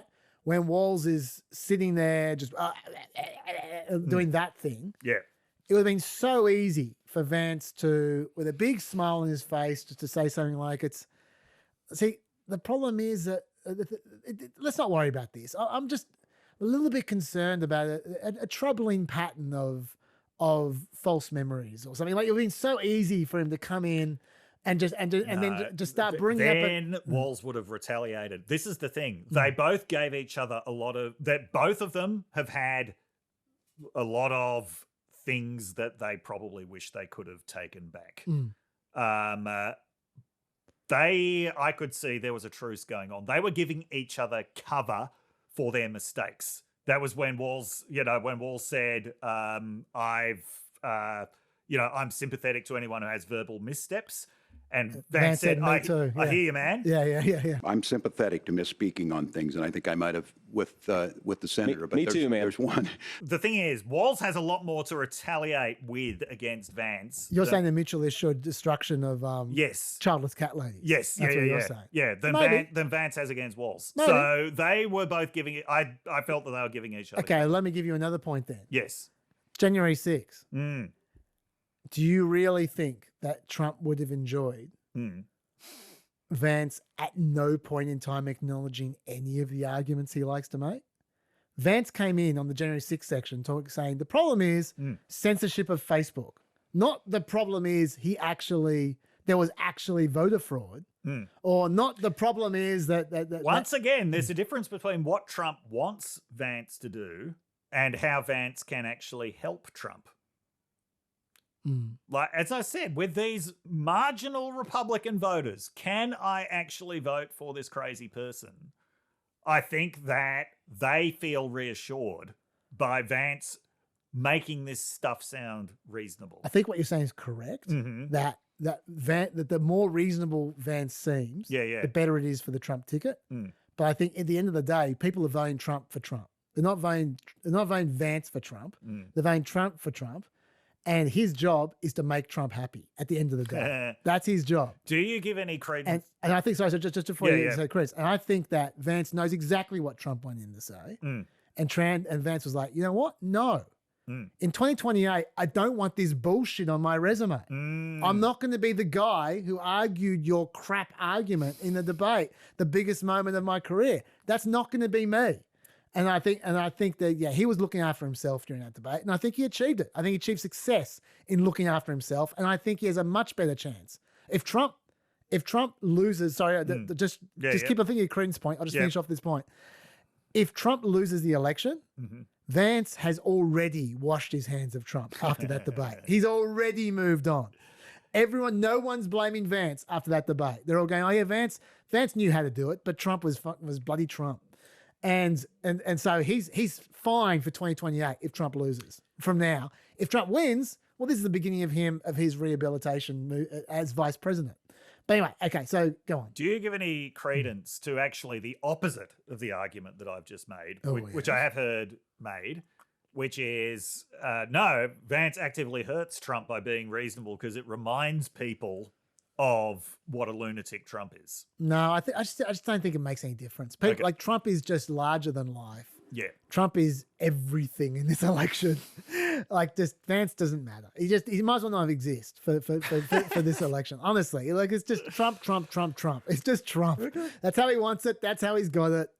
It's just, he'll either win or he'll lose. It's got nothing to do with Vance. Yep. We probably went 50-50 in that one. I don't know. We may, like, in terms of like time, but I think we should have another Dave section. So I haven't read anything from the Jack Smith letter of filing. Yes. Why don't you tell us about it? So this is a 165-page filing, which was put in response to the Supreme Court's immunity decision around Trump, that he's immune for official acts. Yeah. So that meant that Jack Smith had to recalibrate the case. What this document, which Judge Tanya Chutkan has just unsealed, is doing is essentially two things. I mean, two related things. So the big thing is getting around this immunity point. Yep. Making the argument that these were unofficial acts. And so they're not, a lot of people are very upset by the immunity ruling in the first place, including me. They are accepting the immunity ruling, but they're saying under the logic of the immunity ruling, these are all unofficial acts. So that is the big thing that it's aimed at doing. The second thing that it's really aimed at doing, which is related to this, is once again trying to establish Trump's intention about overthrowing the election, which means trying to establish that he knew that what he was doing was wrong, that he knew that he had lost the election. Therefore, he was not performing some official act of trying to guarantee the integrity of the election. He was an aggrieved private citizen trying to overturn the result. Okay. Not to mention, that's also the path to conviction. Yes. Yeah. Okay. So these two things work in tandem. So we'll start with knowledge and intention. Yep. Okay. So we'll see how convincing you find these arguments, because I'm not sure how convincing I find them. Okay.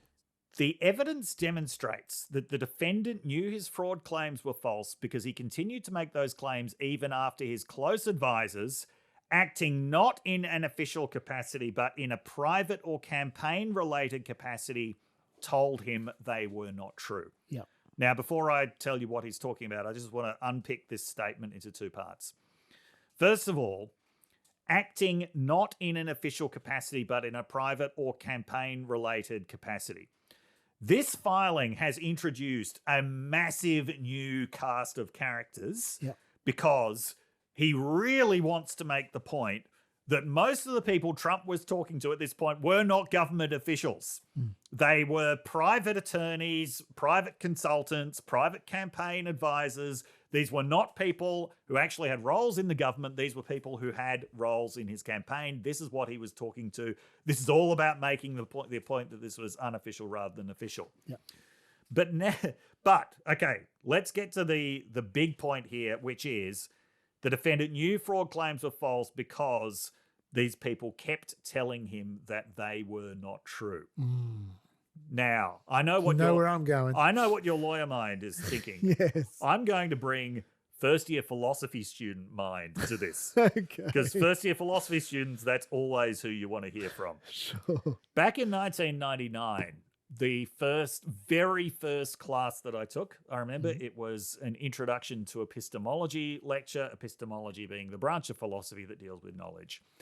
And the very first thing we were taught, very first thing I learnt at university was the classic formula of knowledge introduced by Plato, which is knowledge is justified, true belief. Yeah. Okay. You can have beliefs that are true, but if they're not justified, if you've got no good reason for believing them, that's not actually knowledge, even if they happen to be true. By the same token, you can have good reasons for believing something, but if what you believe is false, then that's not actually knowledge. Yeah. Now, when people have attacked this formula of reason, and a lot of people have done it, what they're usually focused on is the issue that you can have a true belief and you can have justifications for it, but the justifications might actually be false, even if they lead you to a true point. Yeah. I'm saying all this just as a roundabout way of saying that usually when people have considered the problems with this formulation, it's either the justified or the true bit. It's not the beliefs bit. But this is where we've got a problem with Trump. Yes, it is. Because with Trump, we've definitely got people are telling him true things. Yes. And not only are they telling him true things, they're giving him extensive reasons for this, right? So justification is there. True is there. Yes. The problem is it's very difficult to establish that Trump actually believes it. That's what my lawyer mind is thinking. Yes. So, yeah, like justified, true, but not belief. Yes. Right? So Trump is confounding 2,000 years of epistemology here.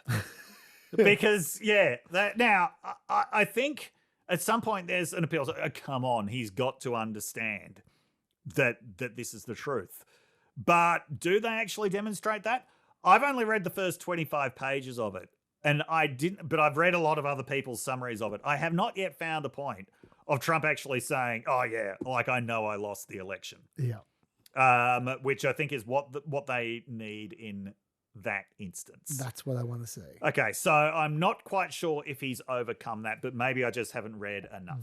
Okay, second quote. The defendant and his co-conspirators also demonstrated their deliberate disregard for the truth and thus their knowledge of falsity when they repeatedly changed the numbers in their baseless fraud allegations from day to day. And the example that they give is claims about non-citizens voting in Arizona. The conspirators stated started with the allegation that 36,000 non-citizens voted in Arizona. 5 days later, it was beyond credulity that a few 100,000 didn't vote.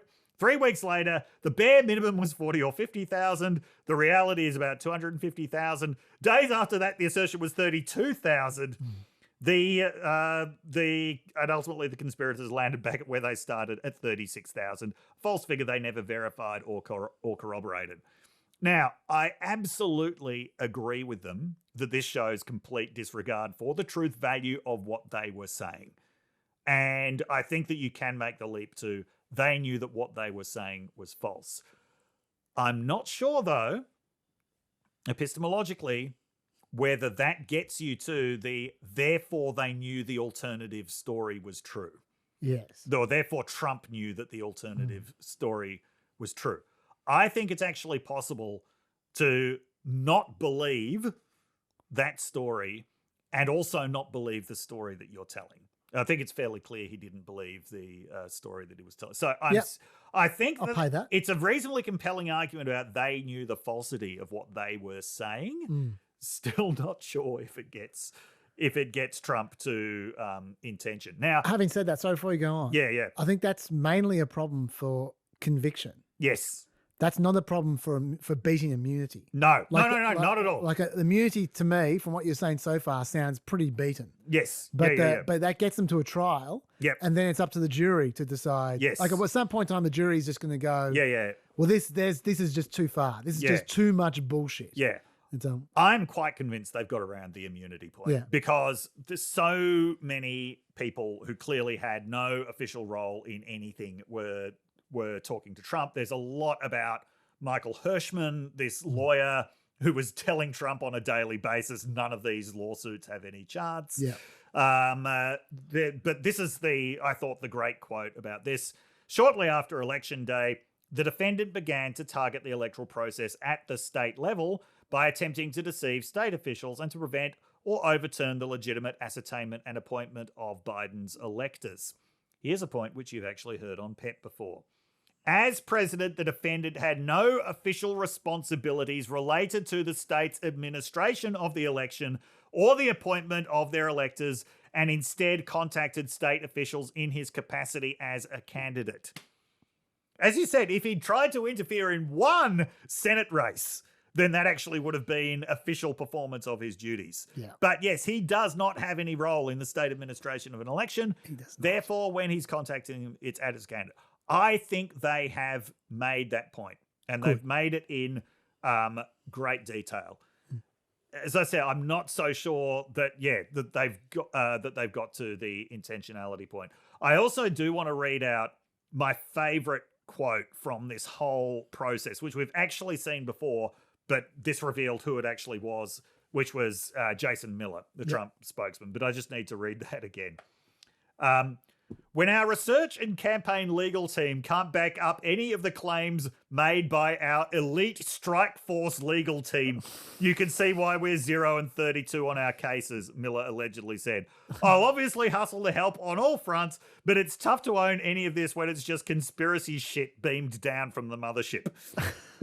Now, conspiracy shit beamed down from the mothership is a great term, but my favorite bit is elite strike force legal team. I had forgotten about elite strike force legal team. Yeah. Yes. Yeah, Jason Miller is an interesting cat. Yeah. Like he definitely has never lost contact with reality. No. But he's very comfortable playing in Trumpian waters. He really is. Another way that they're really trying to get to this is all unofficial point, and this was one of the first things that was reported, was there's this big emphasis that when Trump sent out the tweet saying Mike Pence has shown no courage and has let us all down, they emphasize he was alone in his dining room watching TV and on Twitter. Yeah. And I think they're really trying to make the point that's not a president acting in the official performance of his duties. If you're alone watching TV on Twitter, they've got all of this forensic detail. I forgot they had this. All of this forensic detail about what he was doing on his phone. Yeah. Yeah. And also like detailed schedules of Fox News programming that day.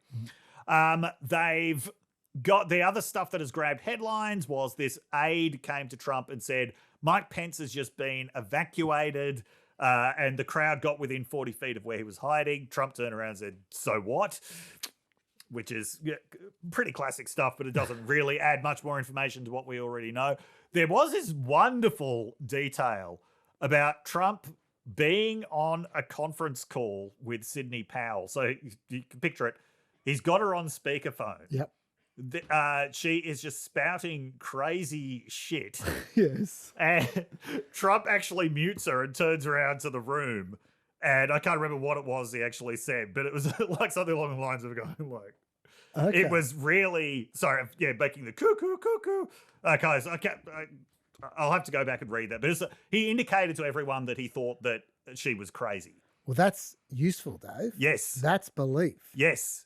Because that's a few days before he then starts using that stuff that she was talking about, which was very useful about stolen voting machines. So that is actually one. I mean, it's not him acknowledging that he didn't win the election, but it is him acknowledging that this particular thing was crazy.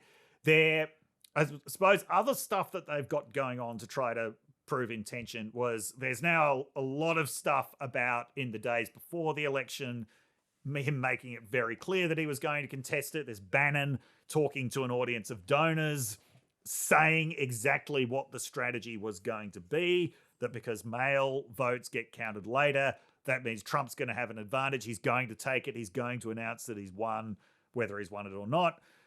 There's also Trump on his plane telling, it seems to have been Ivanka and Jared Kushner, it doesn't matter whether you win or lose the election, you fight like hell. That could be interpreted as him acknowledging that he lost, but I think that would be a rather long bow to draw. As I say, I think that they've really got around the immunity point quite convincingly, but then again, the Supreme Court's been so vague about the distinction between official and unofficial. I think Jack Smith has basically had to come up with his own criteria for what's obviously official, what's obviously unofficial. I'm certainly convinced by it. Yeah. But what's the Supreme Court going to do if it comes back to them? Well, it will. Yes. And we'll find out. Yeah. Well, no, it will if Kamala Harris wins the election. And then we'll find out. If Kamala Harris does not win the election, if Donald Trump wins the election, then it will disappear down a black hole. Yes. I'll just say something very quickly on the belief thing that while I think the point you're making is 100% valid, and I love it, the point about the difference between believing that what you're saying isn't true and actually believing you lost the election. Yes. Once again, this is a matter of conviction, right? This is about real people. Yes. Real people aren't me. Yeah. Real people aren't first-year philosophers. That's right. Real people are just going, it's all the same diff. Yeah. Like this is splitting hairs. This is how many angels can dance on the head of a pin. Yeah. If he doesn't believe what he's saying, guilty. Yeah. So I think if they can establish that he is thinking that what he's arguing is bullshit, I reckon that gets over the conviction hump. Even though it shouldn't. Yes. I think it will. All right. In reality. So if we ever get there. Yep. I'm arguing in spite of myself there, but I just do think that's how other people think. Yep. Do you think a month out from the election, this coming out has any political impact whatsoever or not? No. Because in terms of political impact, it doesn't really add anything to. It's just more detail. Because there's no doubt Jack Smith wanted this to come out before the election. Yeah, totally. But it really it's just more detail about stuff that we already knew. So no, I don't think it is. I think legally it could be important, but politically I don't think it is. Yeah. Okay. I want to talk about immigration. Okay. And in particular about Trump and Harris competing for immigration, the immigration crown in the this election. Because I'll give Harris credit. She's not running away. She's fighting it out the way you're meant to. Yep. She went to the border. She did a photo op next to a wall. She did all the things you're meant to do. She gave a speech where she was introduced by a mum whose kid died of a fentanyl overdose. That mum was saying how Harris was going to crack down on fentanyl smuggling, which is just bullshit. Yes. Let's be honest here. Yeah. That's exactly the kind of thing I would have criticized Trump for doing. It's the kind of thing you did criticize Trump for doing. It is.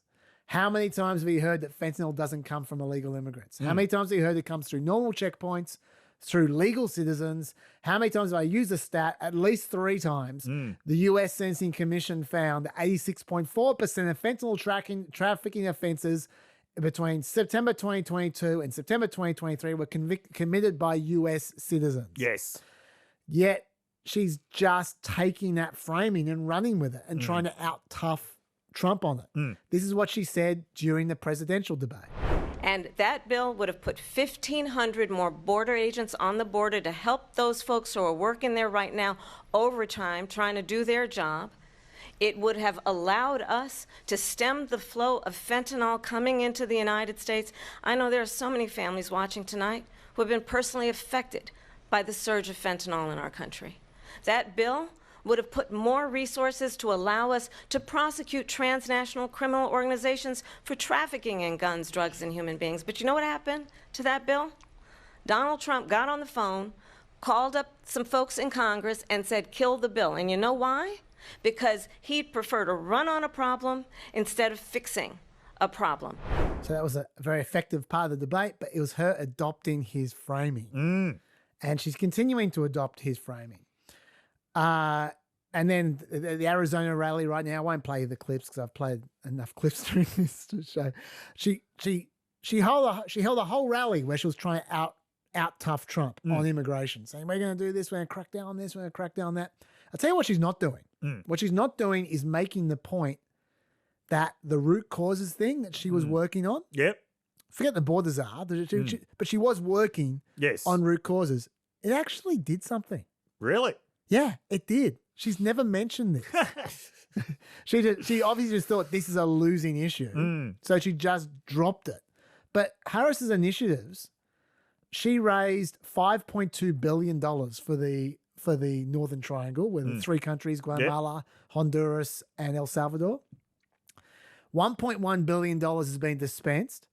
It's resulted in more than 90,000 new jobs, workforce training for 388,000 people, 3.5 million individuals getting bank accounts, access to credit, digital access for 4.5 million people. Let me show you what the border crossings have looked like of people from the Northern Triangle this year. That's what they look like, though. Very impressive. And that's even with El Salvador's president putting half that money into crypto and losing it. Yes. For those who can't see what we're just looking at the moment, they've dropped from about 60,000 per month to about 15,000 per month. Let me put that in context. In the last 4 months of Trump, that number was between 20,000 and 27,000 in the middle of COVID. Right? So they're doing much better now than they were doing during COVID when no one was going anywhere and numbers fell through the floor. It's actually worked. Yeah. Now, the reason why there's so many, well, when I say so many border crosses, there's actually fewer border crosses now than there were at the end of Trump anyway. But partly because of the executive action of Biden. I actually think a lot is because of that. But the reason why there have been so many border crosses in 2024 generally is because those countries aren't the problem anymore. Yes. The countries are other countries which are falling apart, like Haiti, like Venezuela, like Cuba.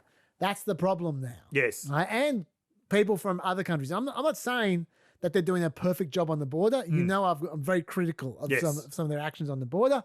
But what I'm saying is the root causes thing, when they apply it to particular countries, you get results. Yes. Kamala Harris is not making an argument. She hasn't even bothered. So Trump has noticed, though, that Kamala Harris is trying to talk tough. And so what he's doing is he's trying to talk tougher. They're having a little auction on tough talk. And you know what? No one beats Trump on an exaggeration auction. Yes. It's just impossible. He's saying things like this. But Kamala should have closed the border years ago, and we wouldn't have hostile takeovers of Springfield, Ohio, Aurora, Colorado, where they're actually going in with massive machine gun type equipment. They're going in with guns that are beyond even military scope. and they're taking over apartment buildings. So to be clear, there's no hostile takeover of Springfield. These are just legal migrants looking for work. Yes. And many of those migrants may have been in America before Biden. There are 1.1 million Haitians in America. 300,000 of them have come under Biden, so 800,000 of them were there before. I don't know which ones went to Springfield. And as for Aurora, But apparently they've gone and bought machine guns. that are beyond military scope. Yeah, maybe from the guy who shot at Trump.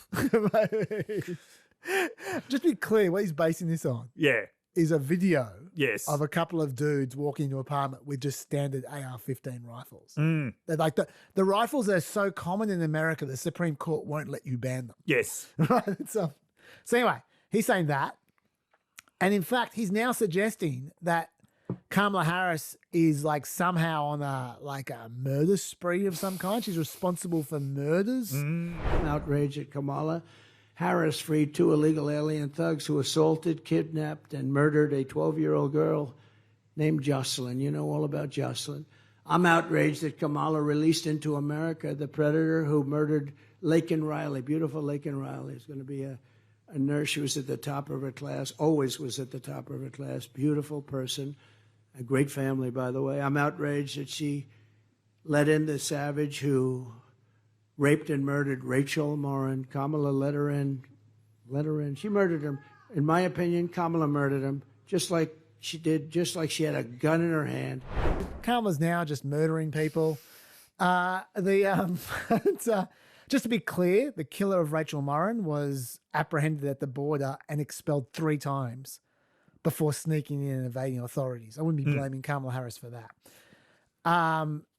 People did that under Trump as well, by the way. Yes. They're sneaking in. Okay, so that's the background. For this week's news was this awful letter from ICE. Are you aware of this letter? Vaguely. Okay.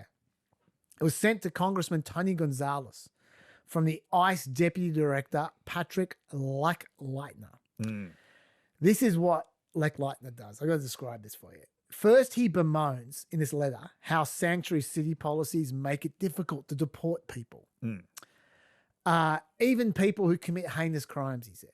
Then he answers the actual question he was asked, which was how many non-citizens have committed a crime. That's what he was asked. Yes. And he answered it in one line. Then he just, as a bonus, threw in the precise numbers of non-citizens who are on the agency's non-detained docket, even though it doesn't appear that he was asked about that. He supplies the information anyway in exhaustive detail, crime by crime. How many non-citizens who've committed these crimes are on the non-detained docket? That's the bulk of the report, and that's what sent Fox News feral. These are the numbers. 425,431 convicted criminals. Okay? So 425,000 criminals. 222,000 with pending criminal charges on top of that. 13,000 convicted of homicide. 15,000 convicted of sexual assault. 62,000 convicted of assault.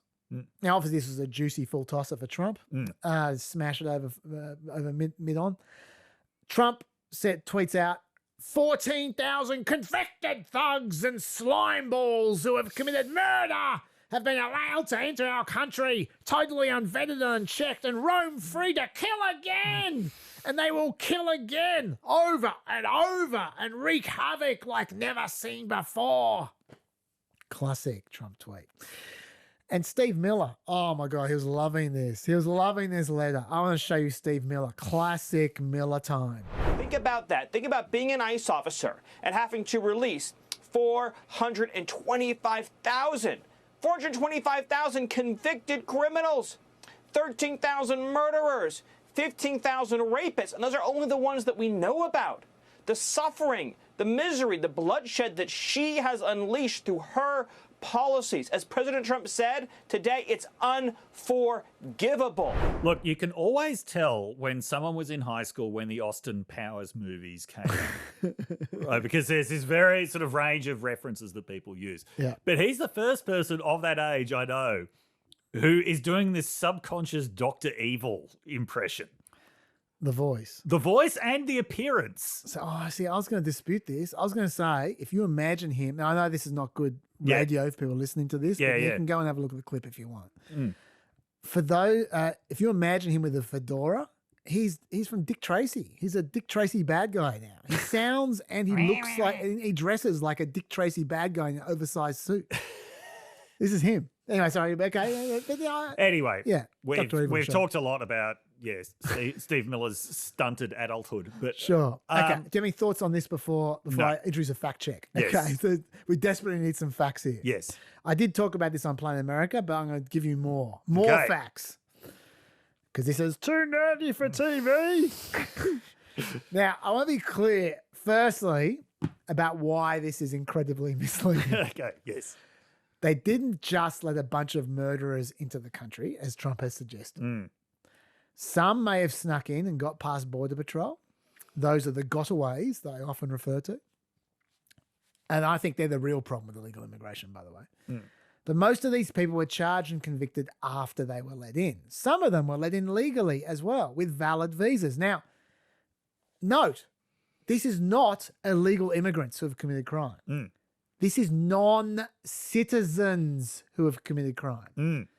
You might think I'm splitting hairs there. No. I'm not. There are 12 million legal residents in America who are not citizens and not illegal immigrants. 12 million. You know how many illegal immigrants there are? 12 million. It's 50-50. Yes. So maybe half of those criminals aren't illegal immigrants. So that's a big point. Yes. All right. Next, this is also a big point. Being on the non-detained list doesn't mean you're not detained. It means not detained by ICE. Yes. You know who you might be detained by? The police. Yes. Because you committed a murder.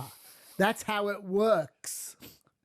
So most of the murderers and rapists are very likely to be behind bars for a very long time. Leck Leitner didn't seem fit to mention that in his letter. No. No. Why would he mention any of these points? These very relevant points. Another really important point.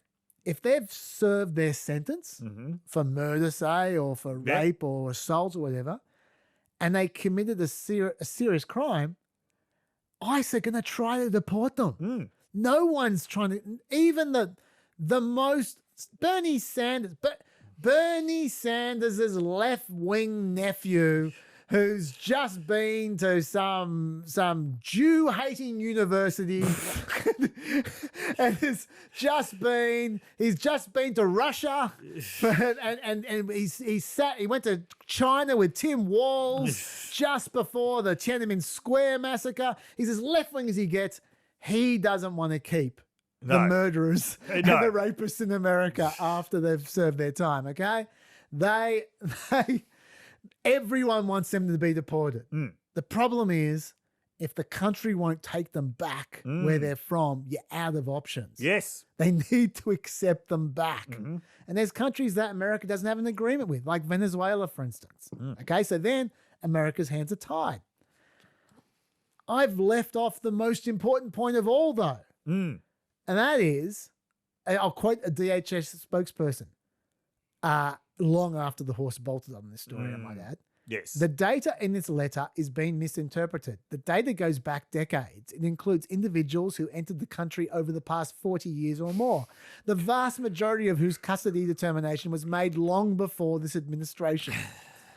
So some of those people have been in the country for 40 years.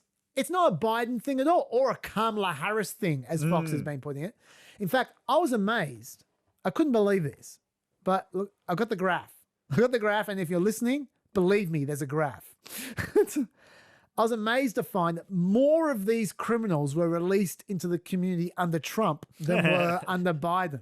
This graph shows that even in the COVID year, Trump's ICE added 12,000 convicted criminals to the non-detained docket. But in Biden's worst year, which was 2021, they added 9,500 to the non-detained docket. And the disparity involving those charged or convicted being placed on the non-detained docket is even greater. There were 34,000 convicted or charged people in 2019 put on the non-detained docket compared to Biden's worst year, which was 16,000. So Trump had twice as many criminals going onto the non-detained docket. This is not a Biden issue at all. No. Next, why don't ICE keep them in detention after they serve their sentences if they've committed a serious crime and you can't deport them? Because the Supreme Court said in 2001 they're not allowed to. They're only allowed to keep them for 6 months. And if they haven't deported them by then, they have to let them go. So given all that, it makes this new bill that Fox News was reporting about the next day particularly stupid. Joni Ernst has written a bill called the Be Gone Act, which would force ICE to track down and deport all illegal migrants convicted of sexual assault and aggravated sexual violence. Like they aren't already trying. Very, very stupid. But I do want to raise a point I didn't raise on Planet America. 13,000 murderers is a lot of murderers. 15,000 rapists, that's a lot of rapists. Does this support Trump's migrant crime theory? He's been talking about forever about how all these migrants are criminals.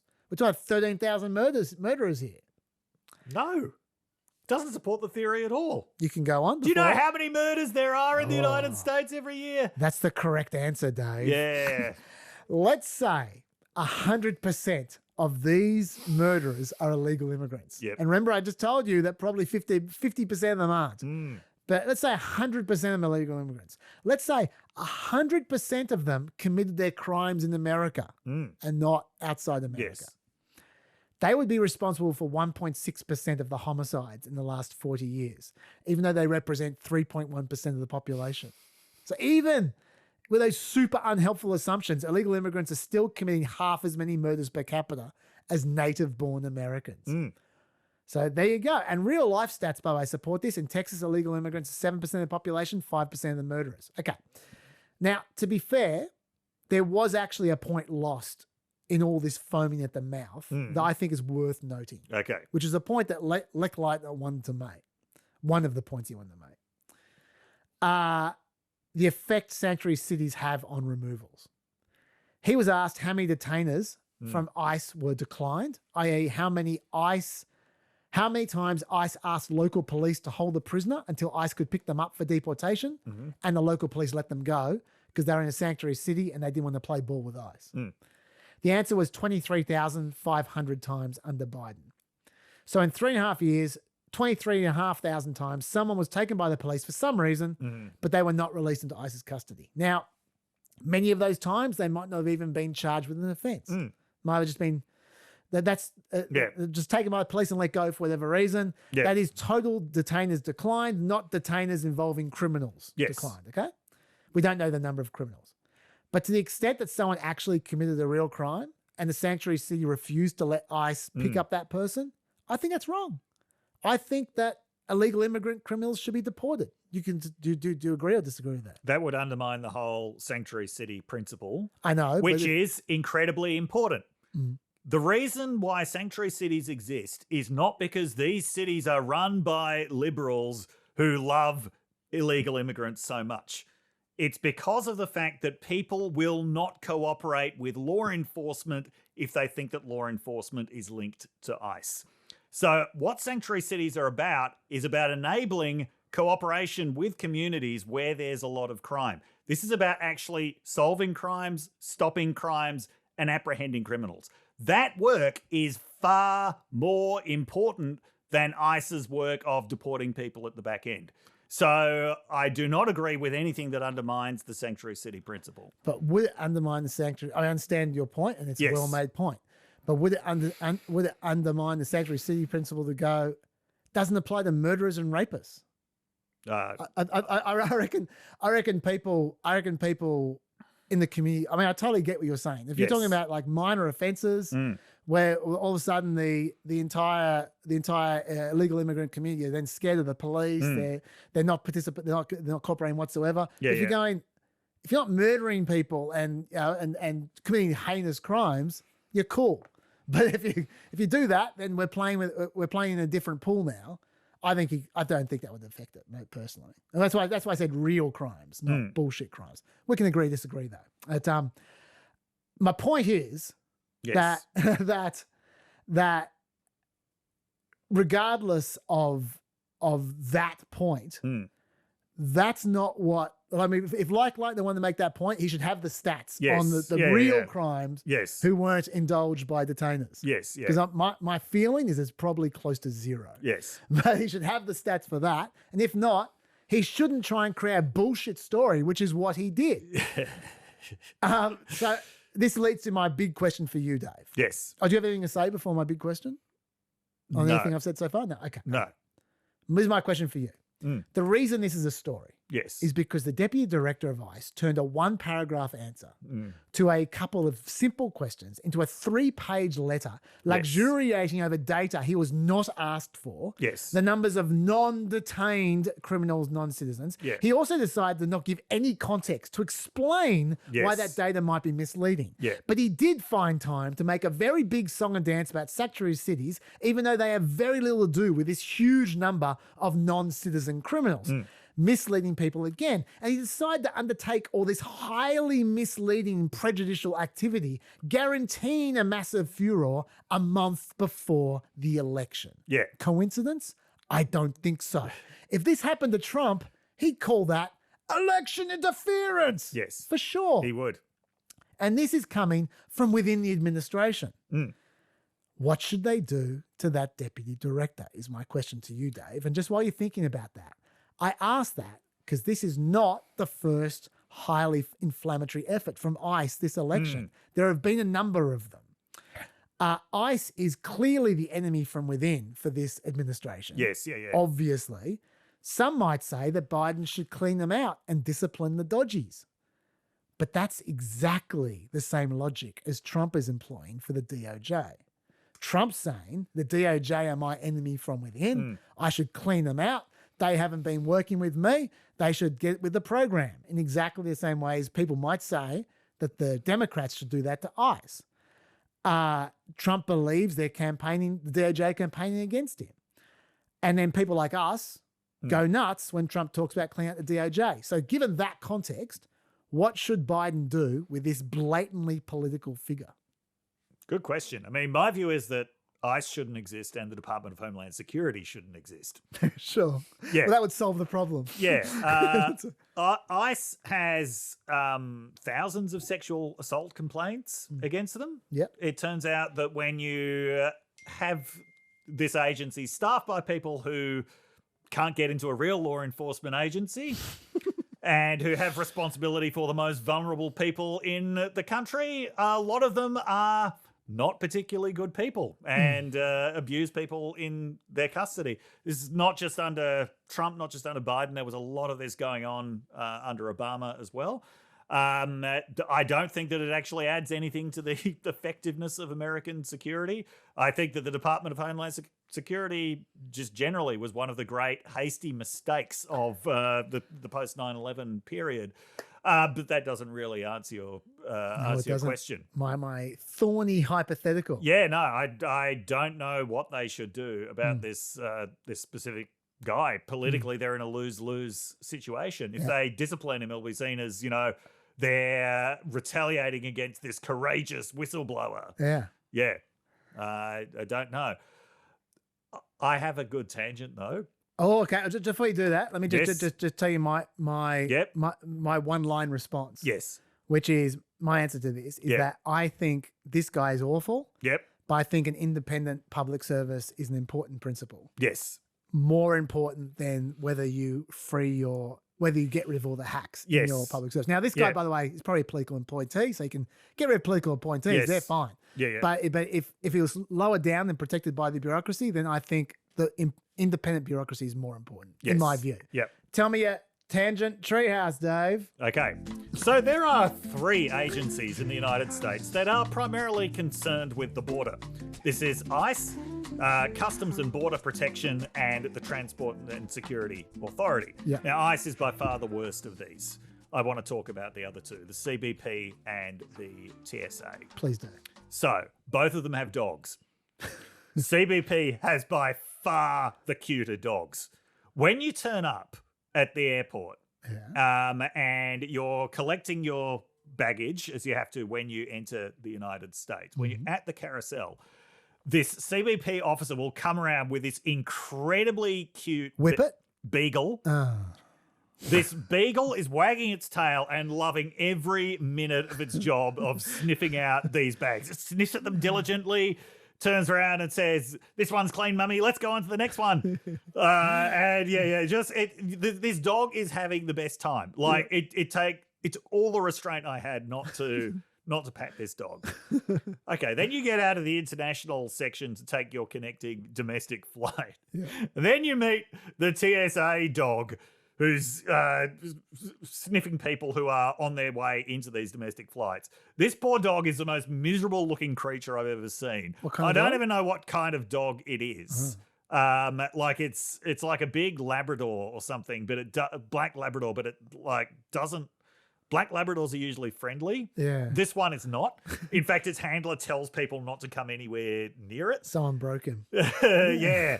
And so, it's like you have the exhilaration of, wow, I've just entered America and here's the cutest drug beagle in the world. Yeah. They're like, now I've got to get on a fucking American domestic flight, which is the worst experience in air travel. And you're just greeted by this deeply unfriendly dog. Anyway, that is this week's edition of Dogs of the Border. I think we need a sting for that one, Peppers. Get onto that one. Sorry, there aren't going to be any more editions. Well, then don't get onto that one then. Okay. Dave, we don't have a 3-hour limit, but at some point in time, you're going to get sick of this. Yes. So I will let you choose the next topic that we're going heading down. Is it Jimmy Carter or is it demons? It is Jimmy Carter. Okay. And I just want to say, happy 1 millionth birthday, Jimmy Carter. Is that it? Well, no, it's okay. It's just, it was his 100th birthday. It was. Now, Jimmy Carter might seem to be a dim figure to a lot of Peppers. His presidency now was more than 40 years ago. It's primarily remembered as the archetypal one-term president. Yep. A lot of things went wrong during his presidency. There was stagnation and inflation happening at the same time, partly as a result of the oil shocks crisis. This is what caused him to bring in Paul Volcker, who then enacted monetary policies that caused even more short-term pain.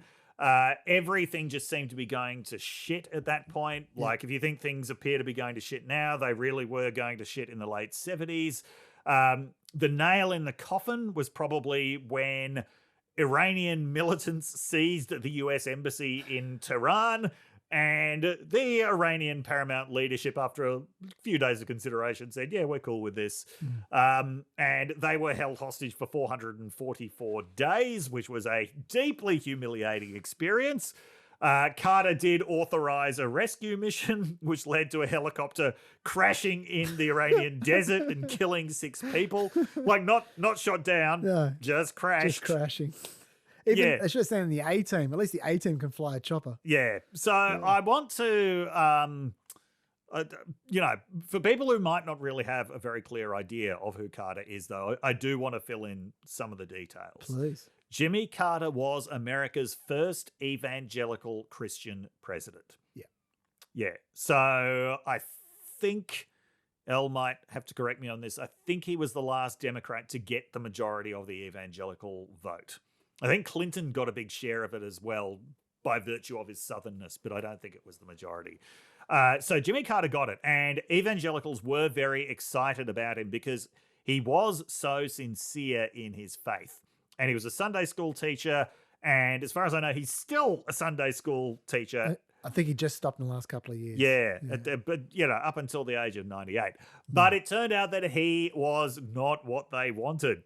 Because if anything, he was just too pious, too devout, too much of a goody-goody. He told Playboy magazine that he had committed adultery in his heart because he had thought about other women. He later conceded Playboy magazine might not have been the best place to make that admission. Because when for evangelicals, the scandal wasn't so much that he'd committed adultery in his heart. It was that he was doing an interview with a porno magazine. Sure. Yeah. But some of our younger peppers might not know what Playboy actually is. I suppose they wouldn't. No. It was sort of this classy porno magazine. Yeah. It was a porno magazine where you could read like reputable short fiction in between looking at pictures and, you know, getting advice on how to shine your shoes properly or make the perfect cocktail or something. Yeah. Anyway, so that's who Jimmy Carter was talking to. So evangelicals at the next election in 1980 overwhelmingly went for Ronald Reagan, who was not really an evangelical Christian himself, but spoke a language that they liked. And not to Playboy. And not to Playboy. Yes. No, although you'd have to say he had far more of an authentic Playboy lifestyle than Jimmy Carter ever had.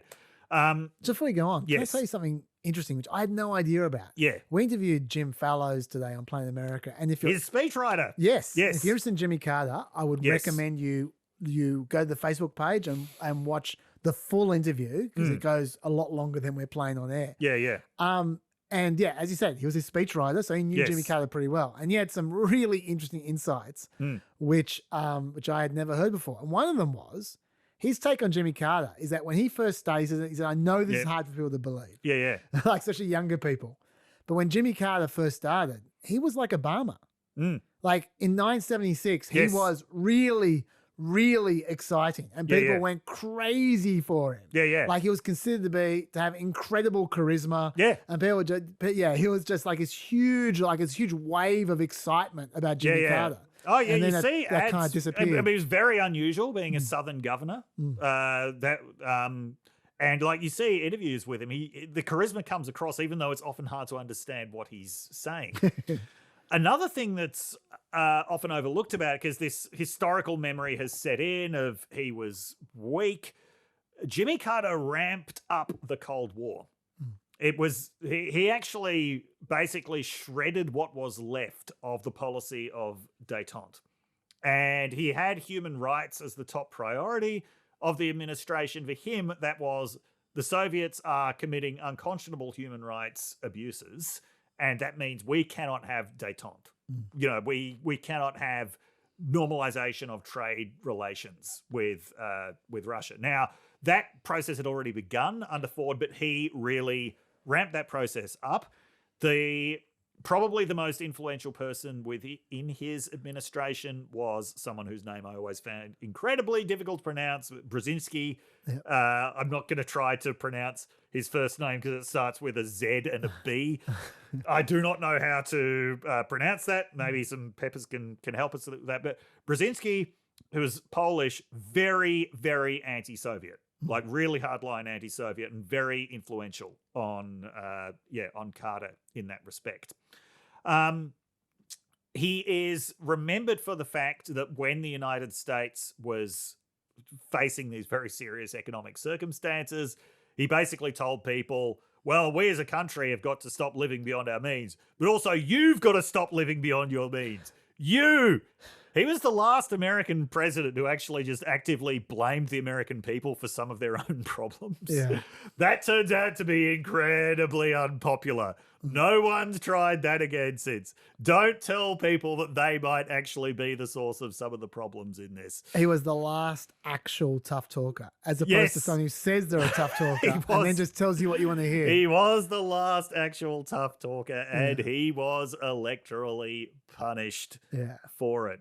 I'll give you one more thing that he was the last of, which people since him have pretended to be, but he was the last actual one, which is an outsider. Yes. Like total every outsider. single time people pretend to be outsiders. Like but as soon as they get in there, they get along just as, I mean, you might go, oh, Trump's an outsider.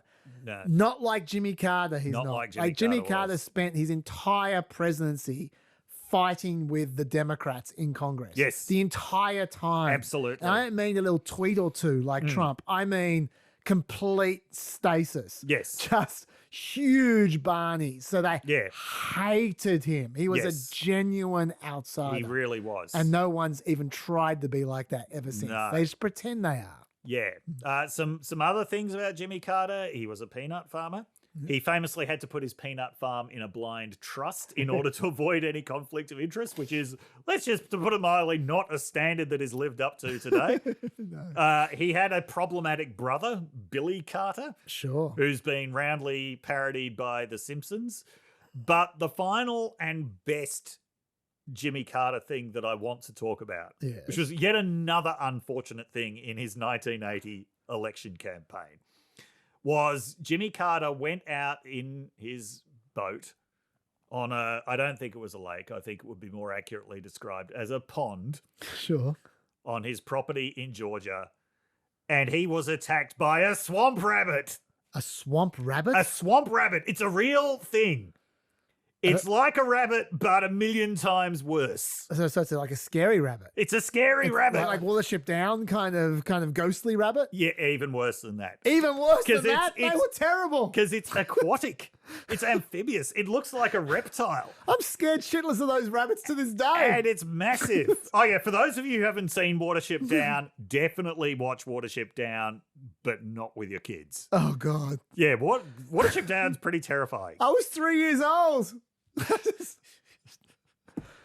Oh my God. I can't even watch the Rabbitohs play. Like, honestly, I'm just so scared of rabbits. Bloody Watership Down. Anyway, go on. Swamp rabbit. Yes. So I are these see big? Everything covered in blood. Are they normal sized rabbits? No, they're big. They're like hares. They're big, and they live in swamps. They have red eyes. It's hard to tell from this photo. The rabbit looks very green. Their eyes are red when they're covered with blood. Yeah, in this photo. So anyway.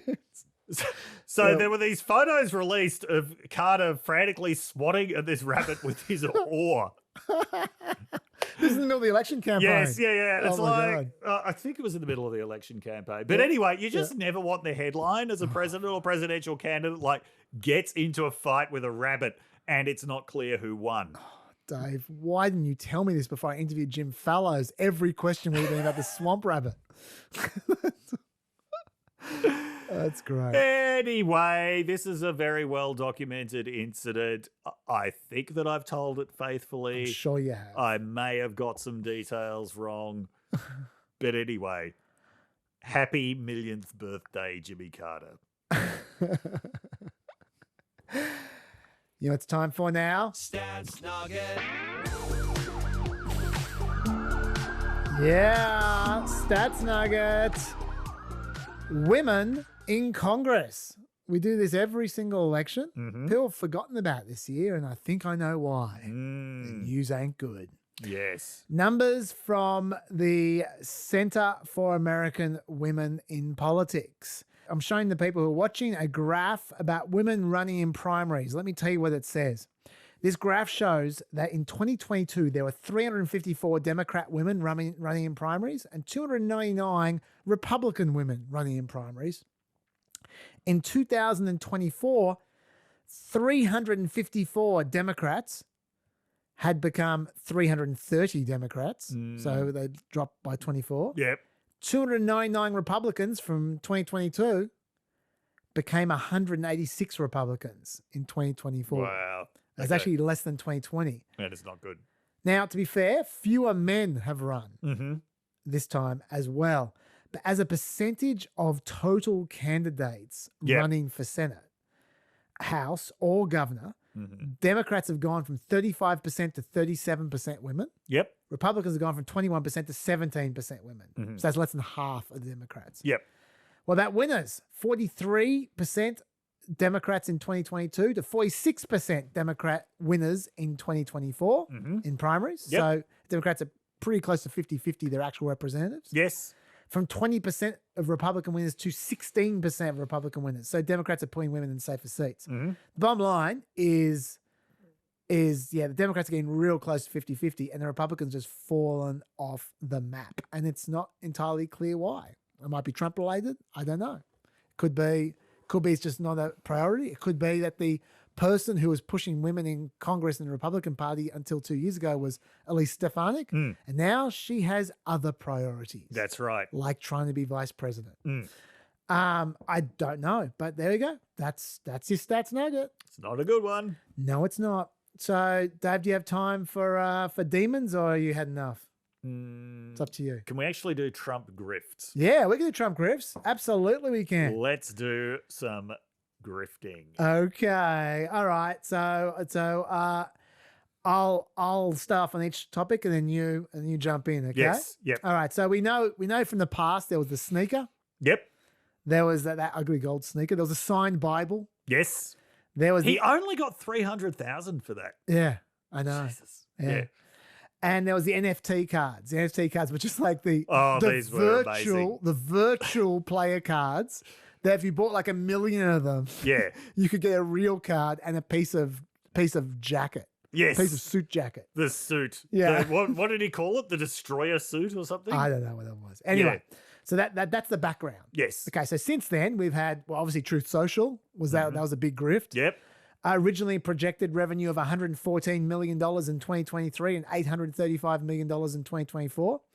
Actual revenue in 2023 was $4.1 million. And in 2024, first 2 quarters, $836,000 revenue. Woof. And a loss of $343 million. So someone's not quite balancing their books there. You mean Devin Nunes? Devin Nunes was the one in charge. Is not the business genius I assumed he was. I am loving your references today. I hope the Peppers are as well. Devin Nunes was a real joke when he was in Congress, Peppers, and it seems like he's just as funny a joke now. And that, of course, became worse because Trump then gone back on Twitter, which gave people no reason to be on Truth Social at all. He's actually breaking his contract. On September 20, Trump had the ability to sell shares. Yep. Said he wouldn't. Yes. Trump owns 115 million shares, which is about 57% of the company, or about $2 billion worth. For everyone else, the share price, when I checked last night, 15 cents. So if you invested $1,000 in March, your shares now are worth about $225. Jesus. Got any thoughts about Truth Social, Dave? I had not been following the price. Oh. So 15 cents isn't the low. About a week ago it was at its lowest. It was 12 cents.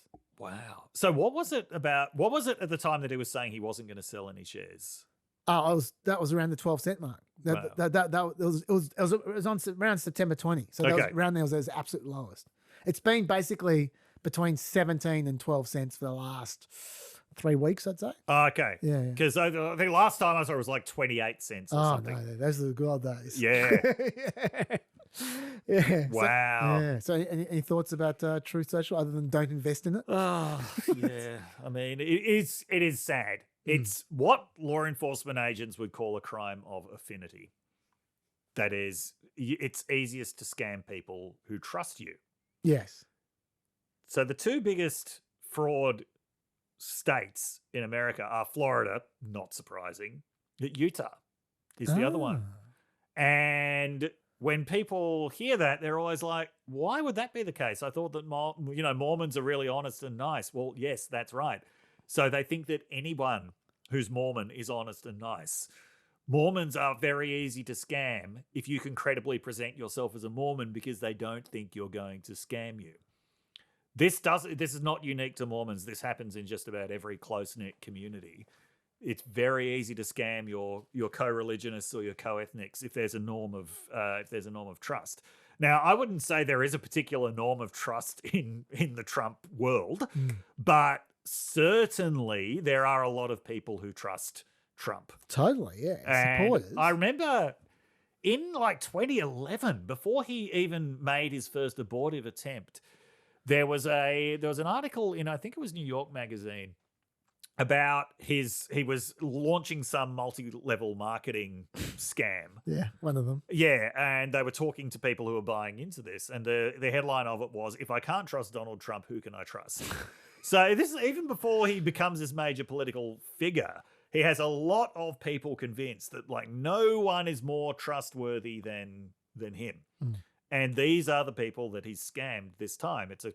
It's a crime of affinity. Now, there may well be a lot of people who really their only purpose in buying these shares was to show support for Trump. Fine. They got what they bought. There were other people who sincerely believed, such as the business acumen of Donald J. Trump, and especially if all of these supporters were behind him. I was projected to have $835 million revenue in 2024. Fuck. Only 1,000 times off. It's bad. I can't help but feel bad for people who get scammed like this, no matter who they are. And there will have been people who lost serious amounts on this. And there will be people who lost serious amounts on this. And then they're backing up for the next scam, Yes. which is World Liberty Financial. Oh, my God. Would you like to start this one? Sounds amazing. No. Okay, I'll start this one. All right. Yes. Okay. All right. So World Liberty Financial is Trump's crypto offering. And it's he's been building up to this for a while. Yeah. And they're issuing a series of governance tokens to own a slice of the company. And normally you'd sell these tokens to the public. Yes. In this case, 70% of the tokens are going to the Trump family. It's, apparently, according to the article I read, this, quote, raises the question of whether the project is an attempt to cash in on the Trump family's fame rather than to build a novel DeFi platform. I wonder if that could be it. That's a real chin scratcher, that one. Which one of those things could it be? The company is apparently being valued at $1.8 billion. I think we've talked about the valuations of Trump financial offerings. I'm not sure it's going to stay that way. It's got some interesting partners, though. I'm not sure if you heard about the partners. No, I have not heard about the partners. Well, it's not registered to Trump. Yeah. It's registered to a guy called Zach Folkman. Okay. Now, previously, Folkman was registered. He registered a company called Date Hotter Girls LLC, and he posted seminars on YouTube on how to pick up women and become the ultimate alpha male. Wow. Folkman also partnered with Logan Paul, another reliable name, to create a competitor for OnlyFans. But there was a difference. Can you guess what the difference was between their version of OnlyFans and the actual OnlyFans? I know. Their version had less censorship because OnlyFans is known for its censorship. So, another partner, because Zach Folkman isn't enough, is a guy called Chase Hero. I'm going to call him Hero. Chase Hero. Chase Hero, in 2018, he filmed a bit, which unfortunately this video has been taken down from YouTube, but because I would love to have played it. He apparently filmed a clip in a Rolls Royce about crypto saying, quote, "You can literally sell shit in a can wrapped in piss covered in human skin for $1 billion if the story's right because people will buy it. I'm not going to question the right and wrong of all that." He was previously involved in the crypto project called Doe Finance that was hacked and lost millions of dollars. He's their other partner. And it's already scammy, World Liberty Financial. 2,000 people have already bought $1.8 million worth of fake tokens pretending to be World Liberty Financial. They haven't even opened it yet. Now, you might be wondering, hang on, you're talking about Zach Folkman. You're talking about Chase Hero. What about the Trumps? What role do the Trumps play in all this? Wonderful question. Trump is playing the role of chief crypto advocate. Eric and Don, they're listed as Web3 ambassadors. Web3 ambassadors. And Barron is involved in this one. He's listed as the company's DeFi visionary. So he's the visionary. Because he's the tall one. Yes. So he can see further because he's a foot taller. Okay, so that's what I have to offer about this. Do you have anything to add to World Liberty Financial? I remember thinking a couple of years ago, like, why isn't the Trump family into crypto yet? It just seems perfect for them. They just hadn't met Zach Folkman yet. That was the problem. Yeah. I mean, Elle pointed out he was making so much conventional money that there was no real need to get into a competitor to actual money, which I think was a reasonable point. But it turns out he could not resist the lure of the crypto siren. Look, some of this scam stuff is so good that you're bringing up, like such obvious scams. Yes. I'm going to introduce a third bonus tangent treehouse for my today, God. which is about the greatest scam of all time. This is extraordinary. We're getting such value for this sting. Okay. Now, this is appropriate on the eve of the NRL Grand Final. In 2003, which was won by Penrith, West Tigers were not very good that year. Their jersey sponsor was a company called Radisson Maine. Radisson Maine. Doesn't that sound distinguished? It does. Radisson Sounds like Maine. a hotel. Yeah, and this is the thing. If you're going to have a scam, have a distinguished name. So World Liberty Financial, that's Sounds distinguished. great. Radisson Main, that is distinguished. Yeah. Now, it's 2003. The internet was still just early enough in its infancy, and there were still enough people, especially former rugby league players who were running the West Tigers at that point, who were not really familiar with the whole thing of the internet, that you could get away with setting up a company that, among other things, claimed to be involved in international shipping and aviation. Yeah. That allegedly had an airline headquartered in Singapore, I think it was. Yeah. They were able to claim all of this and nobody checked them on it.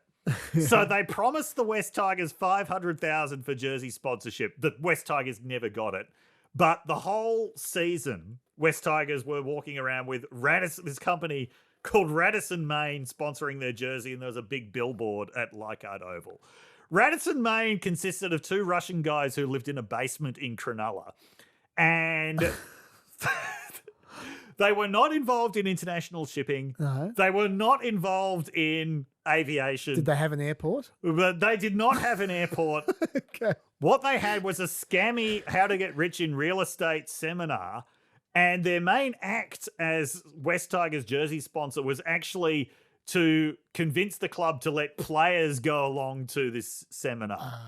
Okay. I was wondering why they'd bother sponsoring someone if they had no company. Now, That's like, why. no knock on rugby league players, but like young men with basically no financial experience, Sure. you know, they're not that worldly when it comes to when it comes to this kind of stuff. So I don't know if invest in Radisson Main. Yeah, so I don't know if anyone did invest in Radisson Main, but it just took a shockingly long time for the club to find out that this obviously false scam was an obviously false scam. Yeah. But the great thing is I still have a Radisson Main jersey. Oh my God. From that period. Wow. It is one of my most prized possessions. That's got to be worth something, unlike Radisson Main.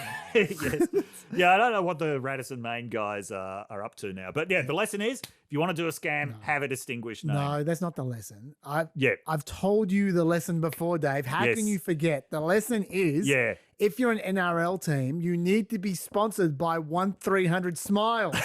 Everyone needs to be sponsored by 1-300 Smiles. I don't know much about NRL, but I know I will never forget to my dying day 1-300 Smiles Stadium. Look, at least yes. So that was a dentistry thing. At least that's a real product. Yes, it South is. at one point was sponsored by something called Firepower, Okay. which was like a magic pill that you would put in your petrol tank to increase the performance of your car. Okay, but did the pill exist? It was it like the existed. airport? It existed, but it wasn't. It didn't work. It was Sure. right up there with Peter Brock's magic box. Do you remember this? I do not remember the magic box. Dave, what are you doing to me here? So Peter Brock, incredibly successful Australian touring car driver, won Bathurst 7 times. Yeah, he got to actually operate his own line of custom cars out of Holden. Because he was a very successful car modifier and he was such a big name. But then he just went off the deep end and started insisting on putting this box, which I don't know how it was supposed to work. Sure. Something to do with separating magnetic forces. I'm sure there's some pepper who knows all about this. And it was so disastrous and embarrassing that Holden actually cut ties with him, despite the fact he was like the face of Holden at this point. Oh, dear. Yeah. Sad news. Anyway, yeah. Yeah, when sports and scams collide. Is it a coincidence that that Dave's first podcast after the 3-hour limit goes involves 4 tangent tree houses? I think not. One of them involving Peter Brock. Okay, we've got a couple more scams to go here. Okay, good. We're getting more recent. Okay. We're now up to last week, or 2 weeks ago. Yep. And we're now looking at the Trump coins. Here we go. This beautiful limited edition coin commemorates our movement, our fight for freedom, prosperity, and putting America first. We always put America first. It's more than just a collector's item. It's a testament to the resilience and strength of the American people, our American patriots that we love so much. This coin is composed of 99.9% pure silver with a beautiful proof finish, and it's really something very special. I just love how every one of these scammy videos he makes is always in the same location. He's too cheap to even create a second filming location. Literally, there must be footprints there from the stand-on. It's also obviously the first time that he's seen that auto cue as well. Yeah. Like this. It's as surprising to him as it is to you. Absolutely. And look, this is very special, this coin. We shouldn't shit on this coin. It's very special. It's certainly got a special price, $100 a pop before shipping, which is more than 3 times the value of the silver. RealTrumpCoins.com warns you that those coins are intended as, quote, collectible items for individual enjoyment only. Yep. And not for investment purposes. Yes. Okay? All right? They're only for your enjoyment, these coins. Okay? They look like that, Dave. This does remind... There we go. Oh, there we go. Gross. For those who can't see, let's describe it. We've got Trump on a picture of Trump on one side, except for he looks like he's been like slashed. His face has been severely slashed. It looks like he's in the middle of plastic surgery. And then on the other side, we've got a White House with an American flag and a Donald Trump signature. So, yeah, enjoy that. Do they have to put that disclaimer on it now because of what Glenn Beck got up to in the 2000s? I don't know. Remember, so Glenn Beck was big on the hyperinflation is coming, buy gold bandwagon. He was, yes. But what he was selling was not gold bullion, which is genuinely something that people use as a hedge against inflation. It was these antique gold coins, which are worth a lot less than gold bullion. So when I say antique gold coins, they mean like not gold. There was gold in them. There's some gold. Yeah. Okay. Wasn't as high as this, the silver component of Trump's coins. Yeah. The point is, like, gold bullion is very valuable. Yeah. These, there are some antiques available, but not these. No. There's just, antique coins that these things, if the whole financial system collapses, you can get something with a gold bar. Yeah. You can't get something with your display case of antique coins. And when he says antique coins, they probably weren't Spanish doubloons. No. from like a treasure chest somewhere that Johnny Depp found. No, they weren't. Let's put it this way. There were enough of them to sell a lot of them to a lot of people. They weren't who then discovered that they weren't actually worth very much, even if they did have a... Thing is, to get the valuable thing, you'd actually have to melt them down, which is a pretty expensive thing for an ordinary person to do. Sure. Yes. Sure, yeah. So, probably not from the lost city of Atlantis. No. Okay, let's go to do you have anything else to say about the coins? No. Because there's one more. Okay. Which is... Can't wait. Trump watches. Oh, look at that. The Trump Victory Tourbillon.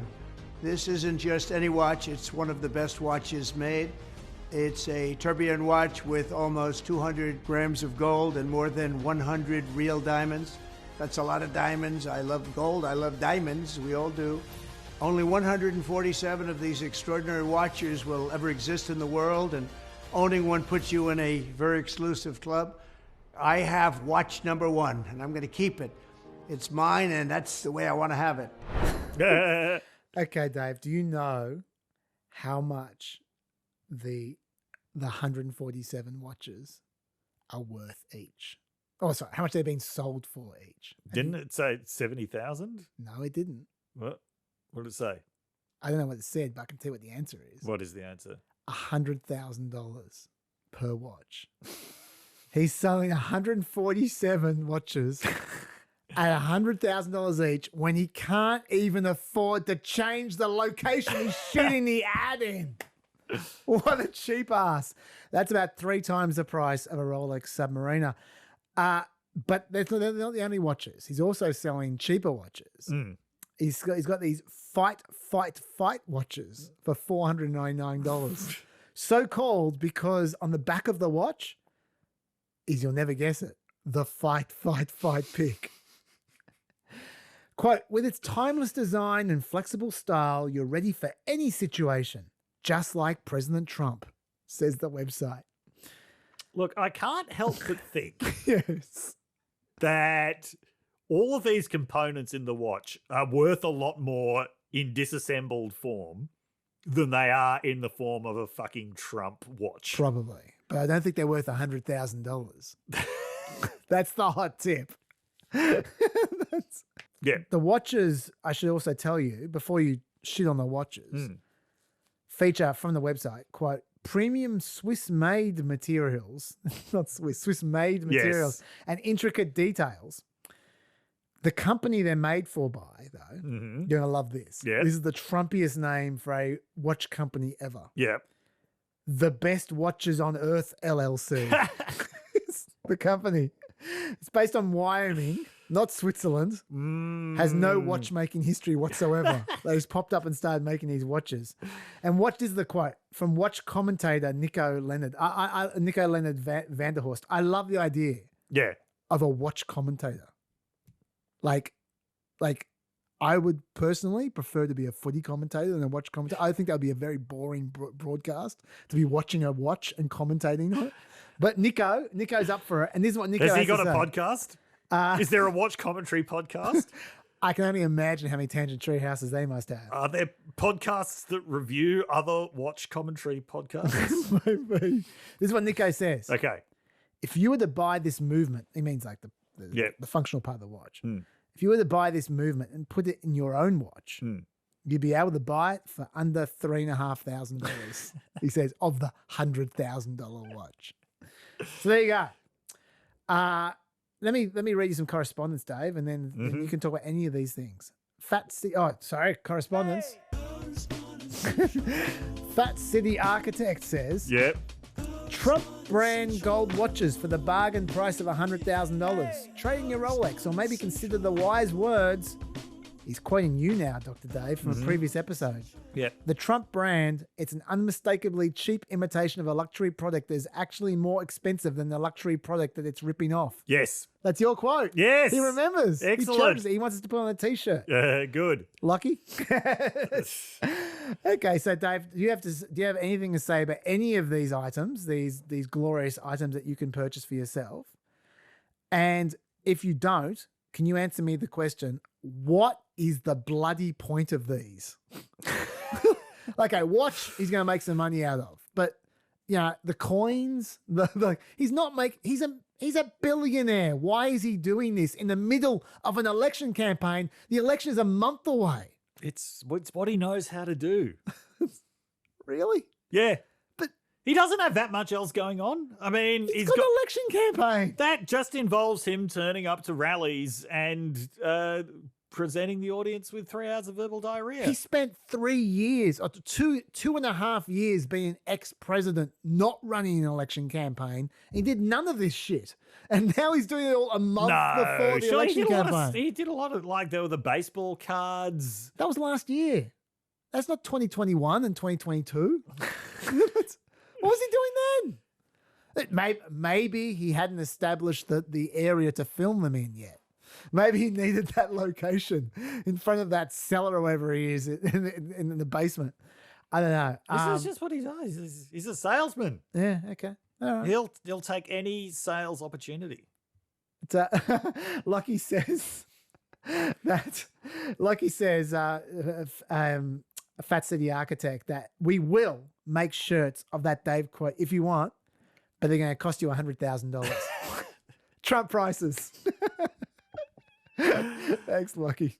But, by the way, we didn't mention it before, but I didn't mention it because I figured that people would just see it for themselves. But for those who are listening, who are curious, you can go back to that Jimmy Carter section about the swamp rabbit. Lockie found a photo. Yes. Not of the swamp rabbit, but of Jimmy Carter prostrate in a rowboat. Apparently without an oar, because he used it on the swamp rabbit. I think I know that photo, and I think if you look in the top right-hand corner, you will see the rabbit. I'm not going to look in the top right. I just told you I'm still in therapy because of all the ship down. There's no way I'm coming back for round 2 of the swamp rabbit. Dave, we've given them a pretty good run. Yes. This has definitely cracked the 3-hour limit. It has. This is my first 3-hour podcast. Is there anything else you want to mention? There is not, apart from the fact I have thoroughly enjoyed myself. This was fun. I think that the new podcast is in great form. Thank you to everyone for listening and watching for 3 hours. Yes. I will see you next week. I don't know what other podcast Chaz has lined up. Yeah, in the meantime, I'm not sure. We may or may not have a second one next week. I don't know yet. There may or may not be a Chaz Unleashed after this. I don't know. We'll see what mood I'm in a couple of hours' time. It's a wide open road. But if this podcast is as long as I think it is, there probably won't be a Chaz Unleashed. we will see. Either way, we will definitely see you, Dave, in a week's time. Yes. And I'll see you guys at some point in time. Until then, stay peppy. Chaz Unleashed. Hello there. I was not expecting this. I thought that podcast was going for about 8 hours. It felt pretty long from my end. Turned out it was actually less than 3 hours. We don't have to religiously observe the non-3-hour limit these days, but I thought there is a correspondence which I've been putting off a bit because it was so long. It's the Elon Musk correspondence. It's referring to PEP 180, so 2 EPs back. And I thought, I might as well squeeze in maybe just a teensy little policy time, just a teensy little one. Okay, so first of all, let's talk about let's do the Elon Musk correspondence. All right, so if you recall in the Dr. Emma PEP, at the end of the PEP, we were talking a lot about Elon Musk. And one of the things we talked about was how powerful Elon Musk is these days. And Jared was suggesting that a bit of correspondence here.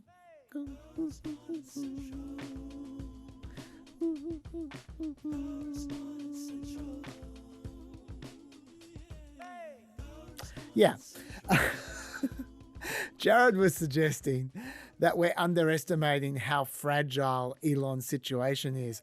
Jared says, powerful as he undoubtedly presently is, I wouldn't rule out Musk going bust over the next few years. Consider for the first half of 2024, Tesla for the first time in the company's history, against a background of global BEV growth, recorded negative sales growth. Tesla's tanking brand rankings is unequivocally linked to Elon's recent unhinged political extremism. Suffice to say, sooner or later, gravity catches up to an expensive growth stock with shrinking sales and margins, to say nothing of Tesla's class action lawsuits and other civil suits. Moreover, Twitter is presently losing somewhere in the order of $1 billion a year, he says. I think there might be a typo. It's a lot more than $1 billion a year, more like $10 billion a year, which will need to be recapitalized from somewhere, the obvious place being Tesla, and which combined with Tesla's shrinking sales and would only further add pressure on the Tesla stock price.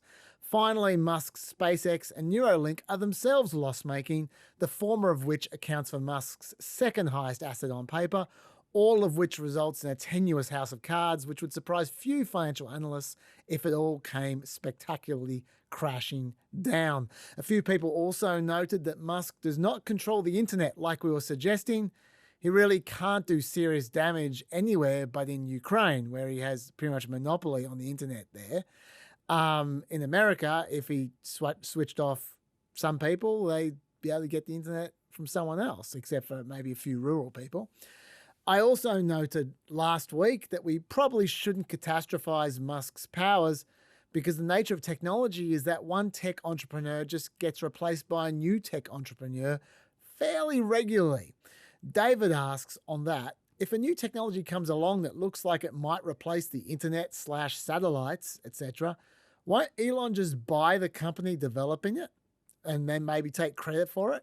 Look, that's a great question because that does happen sometimes. Like take Facebook, for instance, taking over Instagram. That's an example of them just capturing a competitor before they took over. But it doesn't happen as often as you'd think.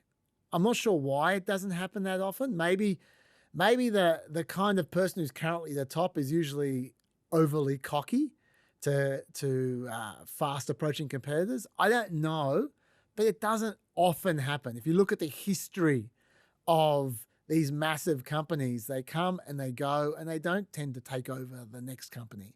Maybe they try and take over the company, but they guess wrong.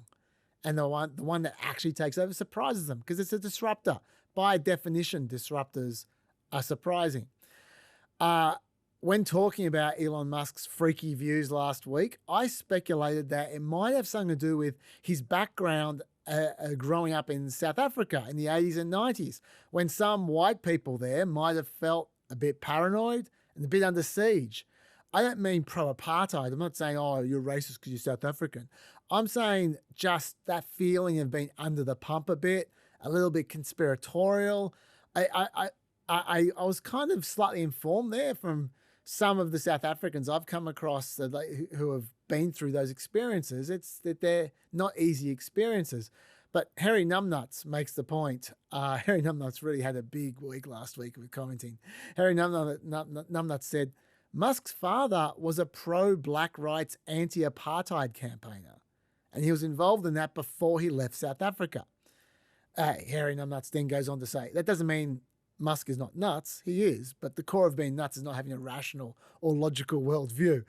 Fair enough point. Look, I might be wrong there.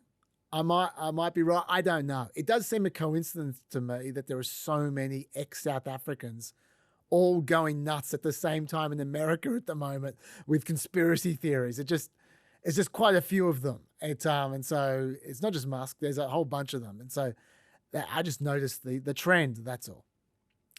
I also drew a comparison between Musk and Rupert Murdoch. I told you this would be long. I suggested that Musk was way more powerful than Murdoch ever was, and that Murdoch never spread anything like the kind of craziness that Musk spreads all the time. Scott said, Chaz, I'll grant you Elon has an outsized ability to spread misinformation, but have you forgotten that Murdoch also owns Fox News as well as the New York Post?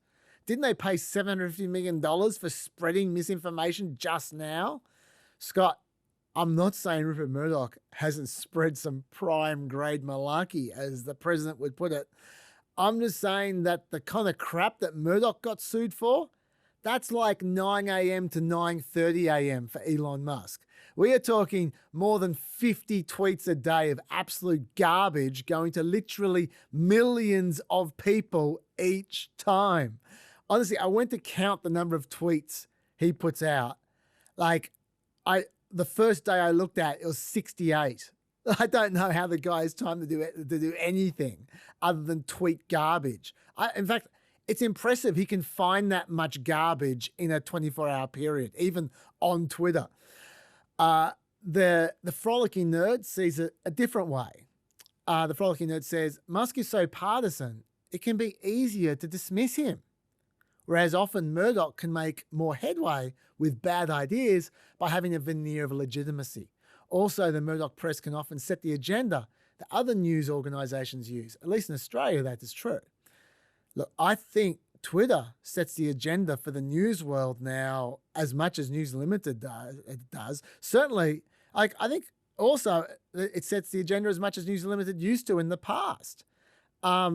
It's arguable that Twitter sets the news agenda more than anything ever in the last, at least, few decades. Arguable.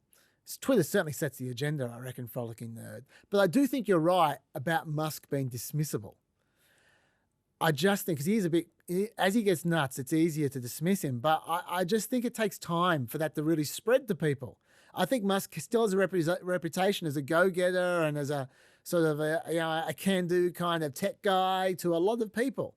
And I still see surprise from people in news articles every time he says something crazy. So I think give it time to spread. I suspect that Musk is going to be more effective at evangelizing in this election than he will in the future, when everyone by then will have priced in crazy Musk. But it's just going to take a while. I reckon by next year or the year after, people will start referring to Twitter as a conservative social media platform. They'll start referring to Musk as a Republican donor or Republican activist or something like that. And then at that point in time, he's definitely going to have a lot less effectiveness. I think, though, the biggest difference between Murdoch and Musk, this is not from you guys, this is just something I was reflecting on when I was reading your comments, is that the reason why Musk is powerful and important is not because of the medium in which he spreads misinformation. He's not powerful and important because of Twitter. He just has a lot of, his message spreads around a lot because of Twitter. So his influence is different to his power, if you know what I mean. Whereas Murdoch is powerful for exactly the medium in which he spreads his misinformation. That's different. Why does that matter? It means that the problem isn't Musk. It's Musk on Twitter. And we really should divorce the two, because Musk, not on Twitter, is still doing really useful stuff, even now. And he can have all the freaky views he likes off Twitter as a space industry owner or as a rocket ship launcher or an electric car maker. No one cares what he thinks. He can think whatever he likes about migrants if he's just making electric cars. It's when he's on Twitter, that's the problem. So that is a massive point of difference with Rupert Murdoch. Rupert Murdoch, without his engines of information, is nothing. Whereas what makes Musk important is something entirely different. So it's potentially somewhere down the track, they will be divorced if Twitter goes bankrupt or someone takes over Twitter or Twitter just gets discredited entirely or just falls apart after enough people leave it, or a competitor takes over. That, by the way, is a point that Smith Benson made. He said, Musk is personally an idiot. And at the same time, he's incredibly smart technically and has an incredible talent to do things commercially and is prepared to take monumental risks and work insanely hard to make things work in the face of extreme criticism. I think that is, I might not use exact same words, but I'm vibing on that one. That's the kind of nuance that Chase was asking from us as well. Chase sent us our first email. Chase writes, I think it's important to discuss Musk's role critically, but also fairly. The podcast seemed to overlook his achievements and focused almost exclusively on the dangers of his influence. As someone who regularly listens to Planet America and appreciates your deep dives into issues, I expected a more balanced take that would at least acknowledge the contributions Musk has made in sectors that are vital to technological progress. I'm not suggesting his political views should go unchallenged, but I do think that Elon bashing is an extremely cheap shot by you guys. Personally, I'm not a fan of his stuff on X. I'm a fan of some of his technological know-how, though. I think that the PEP audience is more than capable of understanding that he only wields an inordinate amount of influence on X because of his success in other areas which have tangible real-world benefits. Criticism is fair, but so is giving credit where it's due. That kind of is the same point which I was thinking about independently. When I read that, I thought, geez, he's onto something there.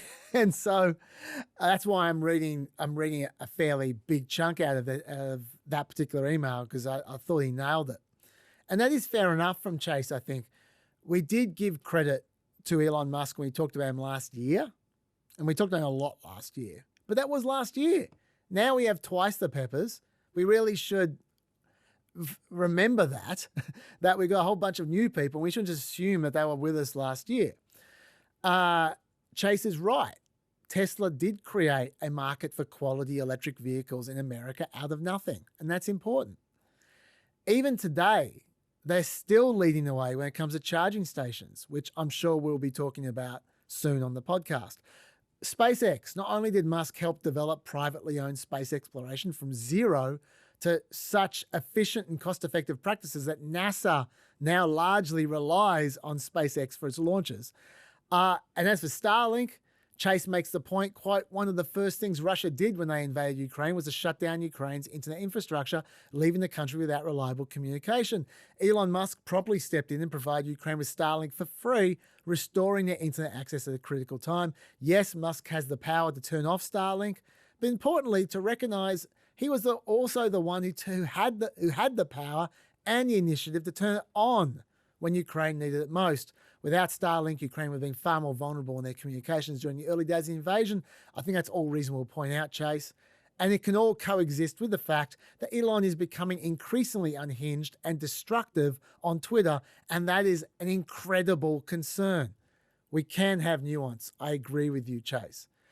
By the way, we saw all of this just last week.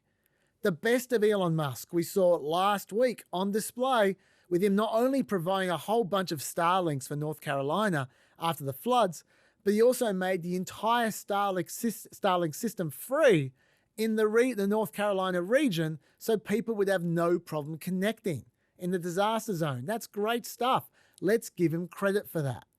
But the same week he did that, he wrote this on Twitter, of course. Very few Americans realize that if Trump is not elected, this will be the last election. Oh, God. Far from being a threat to democracy, Trump is the only way to save it. Let me explain. If even 1 in 20 illegals become citizens per year, something that the Democrats are expediting as fast as humanly possible, that would be about 2 million new legal voters in 4 years. The voting margin in the swing states is often less than 20,000 votes. That means if the Democratic Party succeeds, there will be no more swing states. Moreover, the Biden-Harris administration has been flying asylum seekers who are fast-tracked to citizenship directly into swing states like Pennsylvania, Ohio, Wisconsin, and Arizona. It's a surefire way to win every election. America then becomes a one-party state and democracy is over. The only elections will be the Democratic Party primaries. This already happened in California many years ago. Following the 1986 amnesty, the only thing holding California back from extreme socialism and suffocating government policies is that people can leave California and still remain in America. Once the whole country is controlled by one party, there'll be no escape.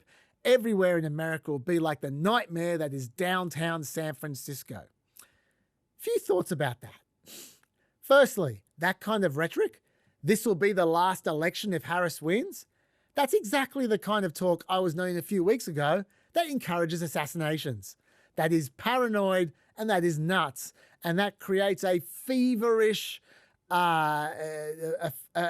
affectation amongst nutters that can drive them to do insane things. Secondly, if you do the maths, where 1 in 20 illegals per year for 4 years equals 2 million voters, that means Musk is using 10 million illegal immigrants as his number. I'll give him credit for that. That is very reasonable for a paranoid rant. That's not 20 million or 25 million like JD Vance says. That's pretty close to the actual number. In fact, I think he's lowballed it. The actual number is about 12 million, it appears. So 10 million is very reasonable. So congratulations, Elon. Even while you're foaming at the mouth, you're still capable of reason every now and then. Thirdly, he seems to think, actually, I'll add another thirdly. Thirdly, part A, hey, the whole of California is not San Francisco. If you're saying the whole of America is going to be San Francisco, California is not San Francisco right now. Just throw that out there. Thirdly, part B, he seems to think that all these illegal immigrants have been flown directly into swing states like Pennsylvania, Ohio, Wisconsin, and Arizona.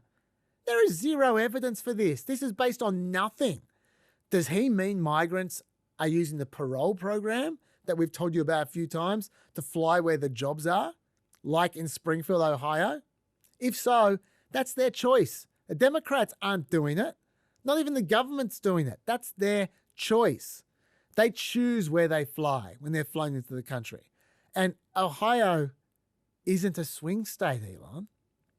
But also, how does he figure they all become citizens to vote? Are the Republicans just going to allow that to happen? Doesn't look like it, given that there's been these 11 to 12 million illegal immigrants in America for decades, and the Republicans haven't let them become citizens so far. If Democrats could make them all citizens, wouldn't they have done so already? Biden is the president. According to J.D. Vance, Kamala Harris is the president. The Dems held both houses of Congress in 2021 and 2022 and the presidency. Why didn't they do it then? In reality, 3.3% of those naturalized in 2023 came to America originally as asylum seekers. That's 29,000 people. Nationally, you're not going to affect too many elections with those numbers. And by the way, those people went through a long process, decades-long process to move from asylum seeker to citizen. It's not easy, okay? Finally, Musk is assuming they're all going to vote for Democrats. What makes him think that? When you press conspiracy theorists about that question, they all go, oh, out of gratitude. Really? Do you vote out of gratitude? Does anyone else vote out of gratitude? Does anyone vote out of gratitude? I've never met a single person in my life who votes out of gratitude. Where have you been, Elon? According to a survey from the National Partnership for New Americans, 54% of naturalized citizens said they'd vote for Harris in November. 38% said they'd back Donald Trump. So yes, favouring Kamala Harris, but not 100 to 0 like Elon Musk would have you believe. But also, looking to the future, Latinos are increasingly turning Republican.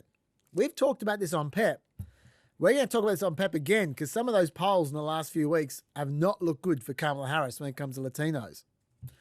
Cubans are amongst Republicans' safest demographics. Guess who is leading the current asylum seeker race in America? They're Cubans. They're safe as houses for Republicans. Guess who's number 2? Venezuelans. Venezuelans in 2020 voted overwhelmingly for Republicans. So that's wild rhetoric from Elon Musk, and it's nuts, and it's based on nothing. And he doesn't say that kind of thing just once. He says it multiple times a day, and he forces it into your feed, which drives me crazy. And then this week, there was also some classic gross partisan hypocrisy. We got all sides of Elon this week. The Vance dossier that was hacked by the Iranians, it was published by a reporter, Ken Klippenstein, and he linked to it on Twitter. He didn't publish it on Twitter. He linked to his Substack on Twitter. Elon Musk immediately banned Klippenstein. He said, "This is one of the most egregious, evil doxing actions we've ever seen. Presidential candidates are not speculatively in danger. There have already been 2 attempts on real Donald Trump's life. Moreover, the doxing included detailed information on the addresses of their children." I don't have a problem with Musk doing that. Fair enough. Klippenstein did include the part of the dossier which mentioned Vance's partially redacted social security number, his home address, his cell phone number, and his email address, as well as information about his children. But then Klippenstein redacted that information. And he's still banned, seemingly for life. And you still can't post the dossier or links to the dossier on Twitter. Some people have tried. Some people have not only tried to share links, some of them have just tried to share screenshots. We're talking about parts here which contain no sensitive information at all, and they were locked out of their accounts. Why don't we recall what Elon's standards for free speech are, Mr. Free Speech? Quote from Elon Musk, "By free speech, I simply mean that which matches the law. I'm against censorship that goes far beyond the law. If people want less free speech, they'll ask government to pass laws to that effect. Therefore, going beyond the law is contrary to the will of the people." Bravo! Woo! Oh, take a bow. The dossier is perfectly legal. Okay? Hacking is not legal. Once you've hacked it, you can spread that information all you like. See WikiLeaks 2016, when they spread around all kinds of hacked information and no one seemed to care. The private info is redacted. No problems there. So it's all legal.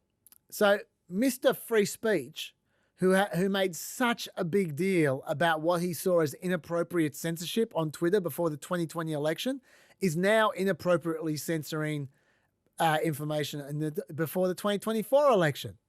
What we have here is blatant partisanship, crazy misinformation, and that's all on Twitter at the same time as Elon Musk is using unique, innovative technology to help loads of people in North Carolina off Twitter. You're right, guys. There's some nuance here. We should recognize it. And I hope I just did. And now it is time for... What time is it? It's policy time. What time is it? It's policy time. Okay, look. That went for 20 minutes. I promise you I don't want these to go too long. I could have done a long policy time, but I'm going to do a short policy time, okay? So that way we can knock this off in 3.5 hours. Policy time, police immunity. There was a clip that hit hit Twitter and it hit a lot of other places. Hit the news this week from Trump. It was him talking about his idea to stop burglaries and robberies. See, we have to let the police do their job. And if they have to be extraordinarily rough. And you know, the funny thing with all of that stuff, look at the department stores, same thing. They walk into you see these guys walking out with air conditioners, with refrigerators on their back, the craziest thing. And the police aren't allowed to do their job. They're told, if you do anything, you're going to lose your pension, you're going to lose your family, your house, your car. The police want to do it. The Border Patrol wants to do it. Border Patrol, they're incredible. They want to do it. They're not allowed to do it because the liberal left won't let them do it. The liberal left wants to destroy them, and they want to destroy our country. You know, if you had one day, like one real rough, nasty day with the drugstores as an example. Now, if you had one really violent day, like a guy like Mike Kelly, put him in charge, Congressman Kelly, put him in charge for one day. Mike, would you say, he's right here, he's a great congressman. Would you say, Mike, that if you were in charge, you would say, oh, please, don't touch them, don't touch them. Let them rob your store. All these stores go out of business, right? They don't pay rent. Then the city doesn't have money. It's a chain of events. It's so bad. One rough hour, and I mean real rough, the word will get out and it will end immediately. Now, I think some people misinterpreted this clip. They acted like this was Trump suggesting The Purge. I don't know if you know the movie The Purge. The movie The Purge was from about 10 years ago. It was set in a world where I think it was one day every year you could commit whatever crimes you liked and everyone just went crazy. It's free for all of crime. That's not what he was suggesting. I'm pretty sure what he was suggesting was a purge, but just for the police. He was suggesting a free-for-all for the police to kick the shit out of the criminals for just one really rough hour. That's how I interpret it, at least. And it got me thinking, we should talk about one of the few policies that Trump has had, not just for his entire political career, but for the decades before his entire political career. He's been talking about this policy since the 80s. I don't mean the purge, I mean police immunity. That is something that's very important to Trump. He's not bullshitting when he says he wants police immunity. He's been saying that for a long time. Do you remember that NABJ conference, this is the National Association of Black Journalists, the one where he said Kamala Harris is actually Indian and she became black a few years ago?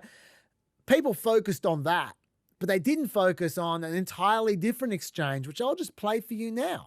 So Sadia Massey, someone from Illinois, an unarmed black woman, was shot the other day in her home by a deputy sheriff. The deputy has since been charged with murder. You've said police would get immunity from prosecution if you win. Why should someone like that officer have immunity, in your opinion? Immunity? Immunity. I don't know the exact case, but I saw something, and it didn't look good to me. It didn't look good to me. Are you talking with the water, right? Yeah, well, police unions are not backing this person either. Okay. But again, why would... They're going to be charging the officer. I guess they're charging the officer. So why should he receive immunity? Well, he might not. I mean, it depends. It depends on what happens. I'm talking about people that are much different cases than that. We need people to protect ourselves. And by the way, in Chicago, as an example, a few weeks ago, July 4th weekend, they had 117 shootings and 17 deaths. Nobody wants that. Nobody wants that. We need to have our police officers have the respect and dignity back.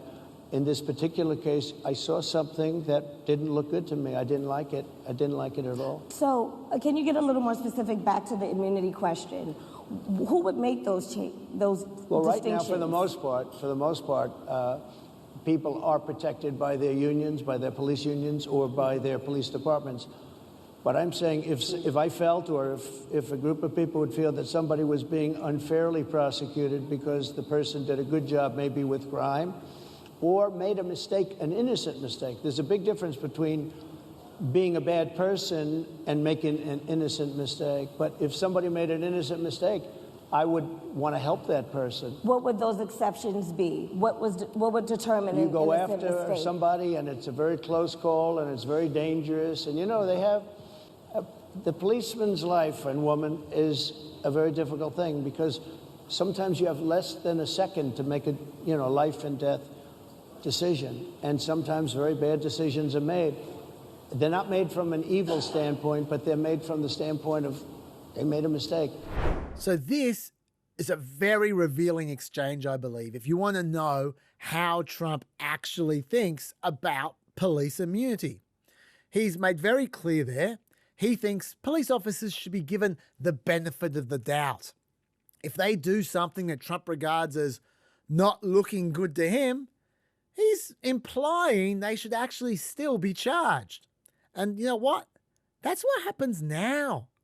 Less than 2% of police officers who kill someone while on duty are ever charged. I didn't say assault someone. I didn't say rough them up. I didn't say look mean at them or look askance. I said murder them. Less than 2% of police officers who kill someone on duty are ever charged. What Trump wants to change is who makes the decisions about who is charged. Currently, district attorneys make decisions, or US attorneys. They would make the call. What Trump wants to do is, he says, if a group of people feel that the cop made a mistake, then Trump wants to help that cop. So I guess he or his people should decide, according to him, which is usually the case with these kinds of things. At least for Trump, I'm saying. The problem is, though, in that grab I just played you, he seems to be confusing civil immunity, which is getting sued, immunity from being sued, to criminal immunity, which is immunity from being charged.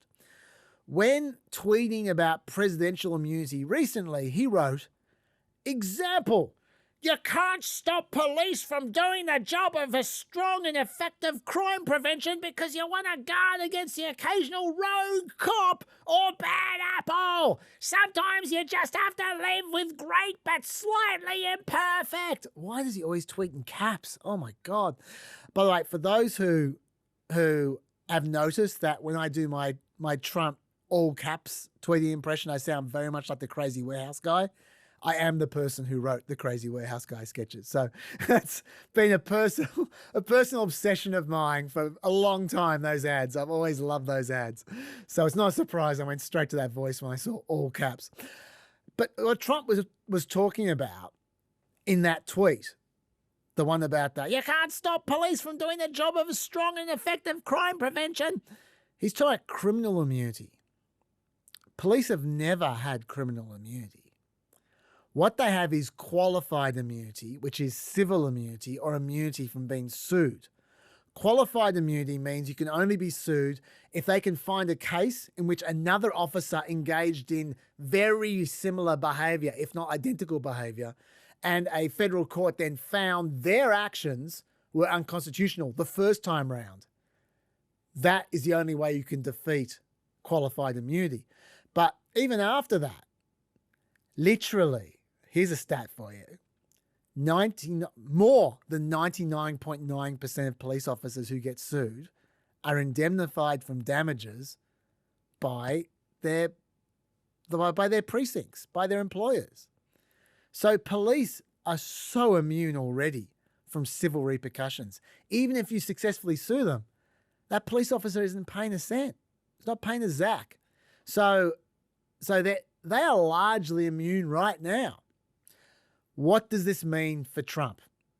Probably he isn't going to do anything, let's face it. He didn't do anything in his first term.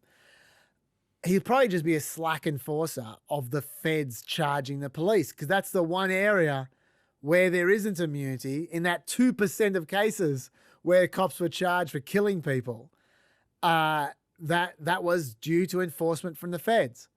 So Trump might just be a very slack enforcer of the feds charging the police. He'll probably stop enforcing consent decrees. The feds have a whole bunch of consent decrees with local police precincts, like say the New York police or whatever, or police outfits in some small towns where history of racism or something like that. Dodgy police departments, essentially, the feds make agreements with. Project 2025 is called for stopping enforcing all those consent decrees. And I'm not doing Project 2025 thing here, but I think this is one where Trump will agree with them. The truth is, Trump actually doesn't want criminal immunity, though. Civil immunity, yeah. I don't think he wants criminal immunity, because he's demanded the prosecution of endless FBI agents that he believes are against him. So many FBI agents should be in jail, according to Trump. In fact, he doesn't even want civil immunity for police chiefs. This is what he said on his campaign site. This is part of his policy, Agenda 47, whatever it's called. I will also work with Congress to give the victims of their Marxist policies the right to sue local officials for harm and suffering if your small business is pillaged because shoplifting goes unpunished. If you're brutally attacked by a violent felon released without bail or bond, then you'll be entitled to massive damages. So it's in his policy agenda that you can sue the chief of police. He filed a lawsuit himself against the FBI for searching Mar-a-Lago. He sued them for $100 million because he says it was a political persecution. So clearly, he doesn't believe that they should be entirely immune from civil liability. Here's an interesting scenario on this note, actually, from Radley Balco. I'm not suggesting, by the way, that Trump's going to do this, but in his tortured logic, this is at least feasible. Well, see if you think it's feasible. I'm going to quote Radley Balco here. If Trump wins, Radley Balco's a journo. If Trump wins in November, it's entirely possible that he'll try to order the DOJ to settle with him for the $100 million. Or he may just appoint leadership who would settle. He could then cite this as proof that the prosecution was a witch hunt, claim vindication, and pocket $100 million in public money. Would this work? Who knows? John Roberts made clear in his immunity opinion that presidents exerting their authority over the DOJ are official acts, even when done for corrupt purposes. Also, you can't investigate if they were done for corrupt purposes under the immunity opinion. Radley Balco is 100% correct.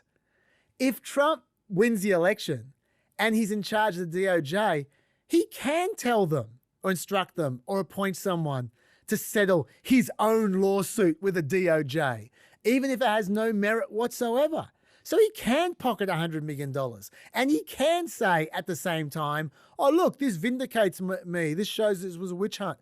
And even though that is blatantly corrupt and completely against what the president is meant to do, totally irresponsible, just a shocker. It would make the founding fathers roll over in their grave, but this is exactly what John Roberts legalized with that travesty of a ruling in the immunity decision, which made me so angry. And this is exactly why, because it opens the door to shenanigans like this. If that immunity ruling didn't exist, you could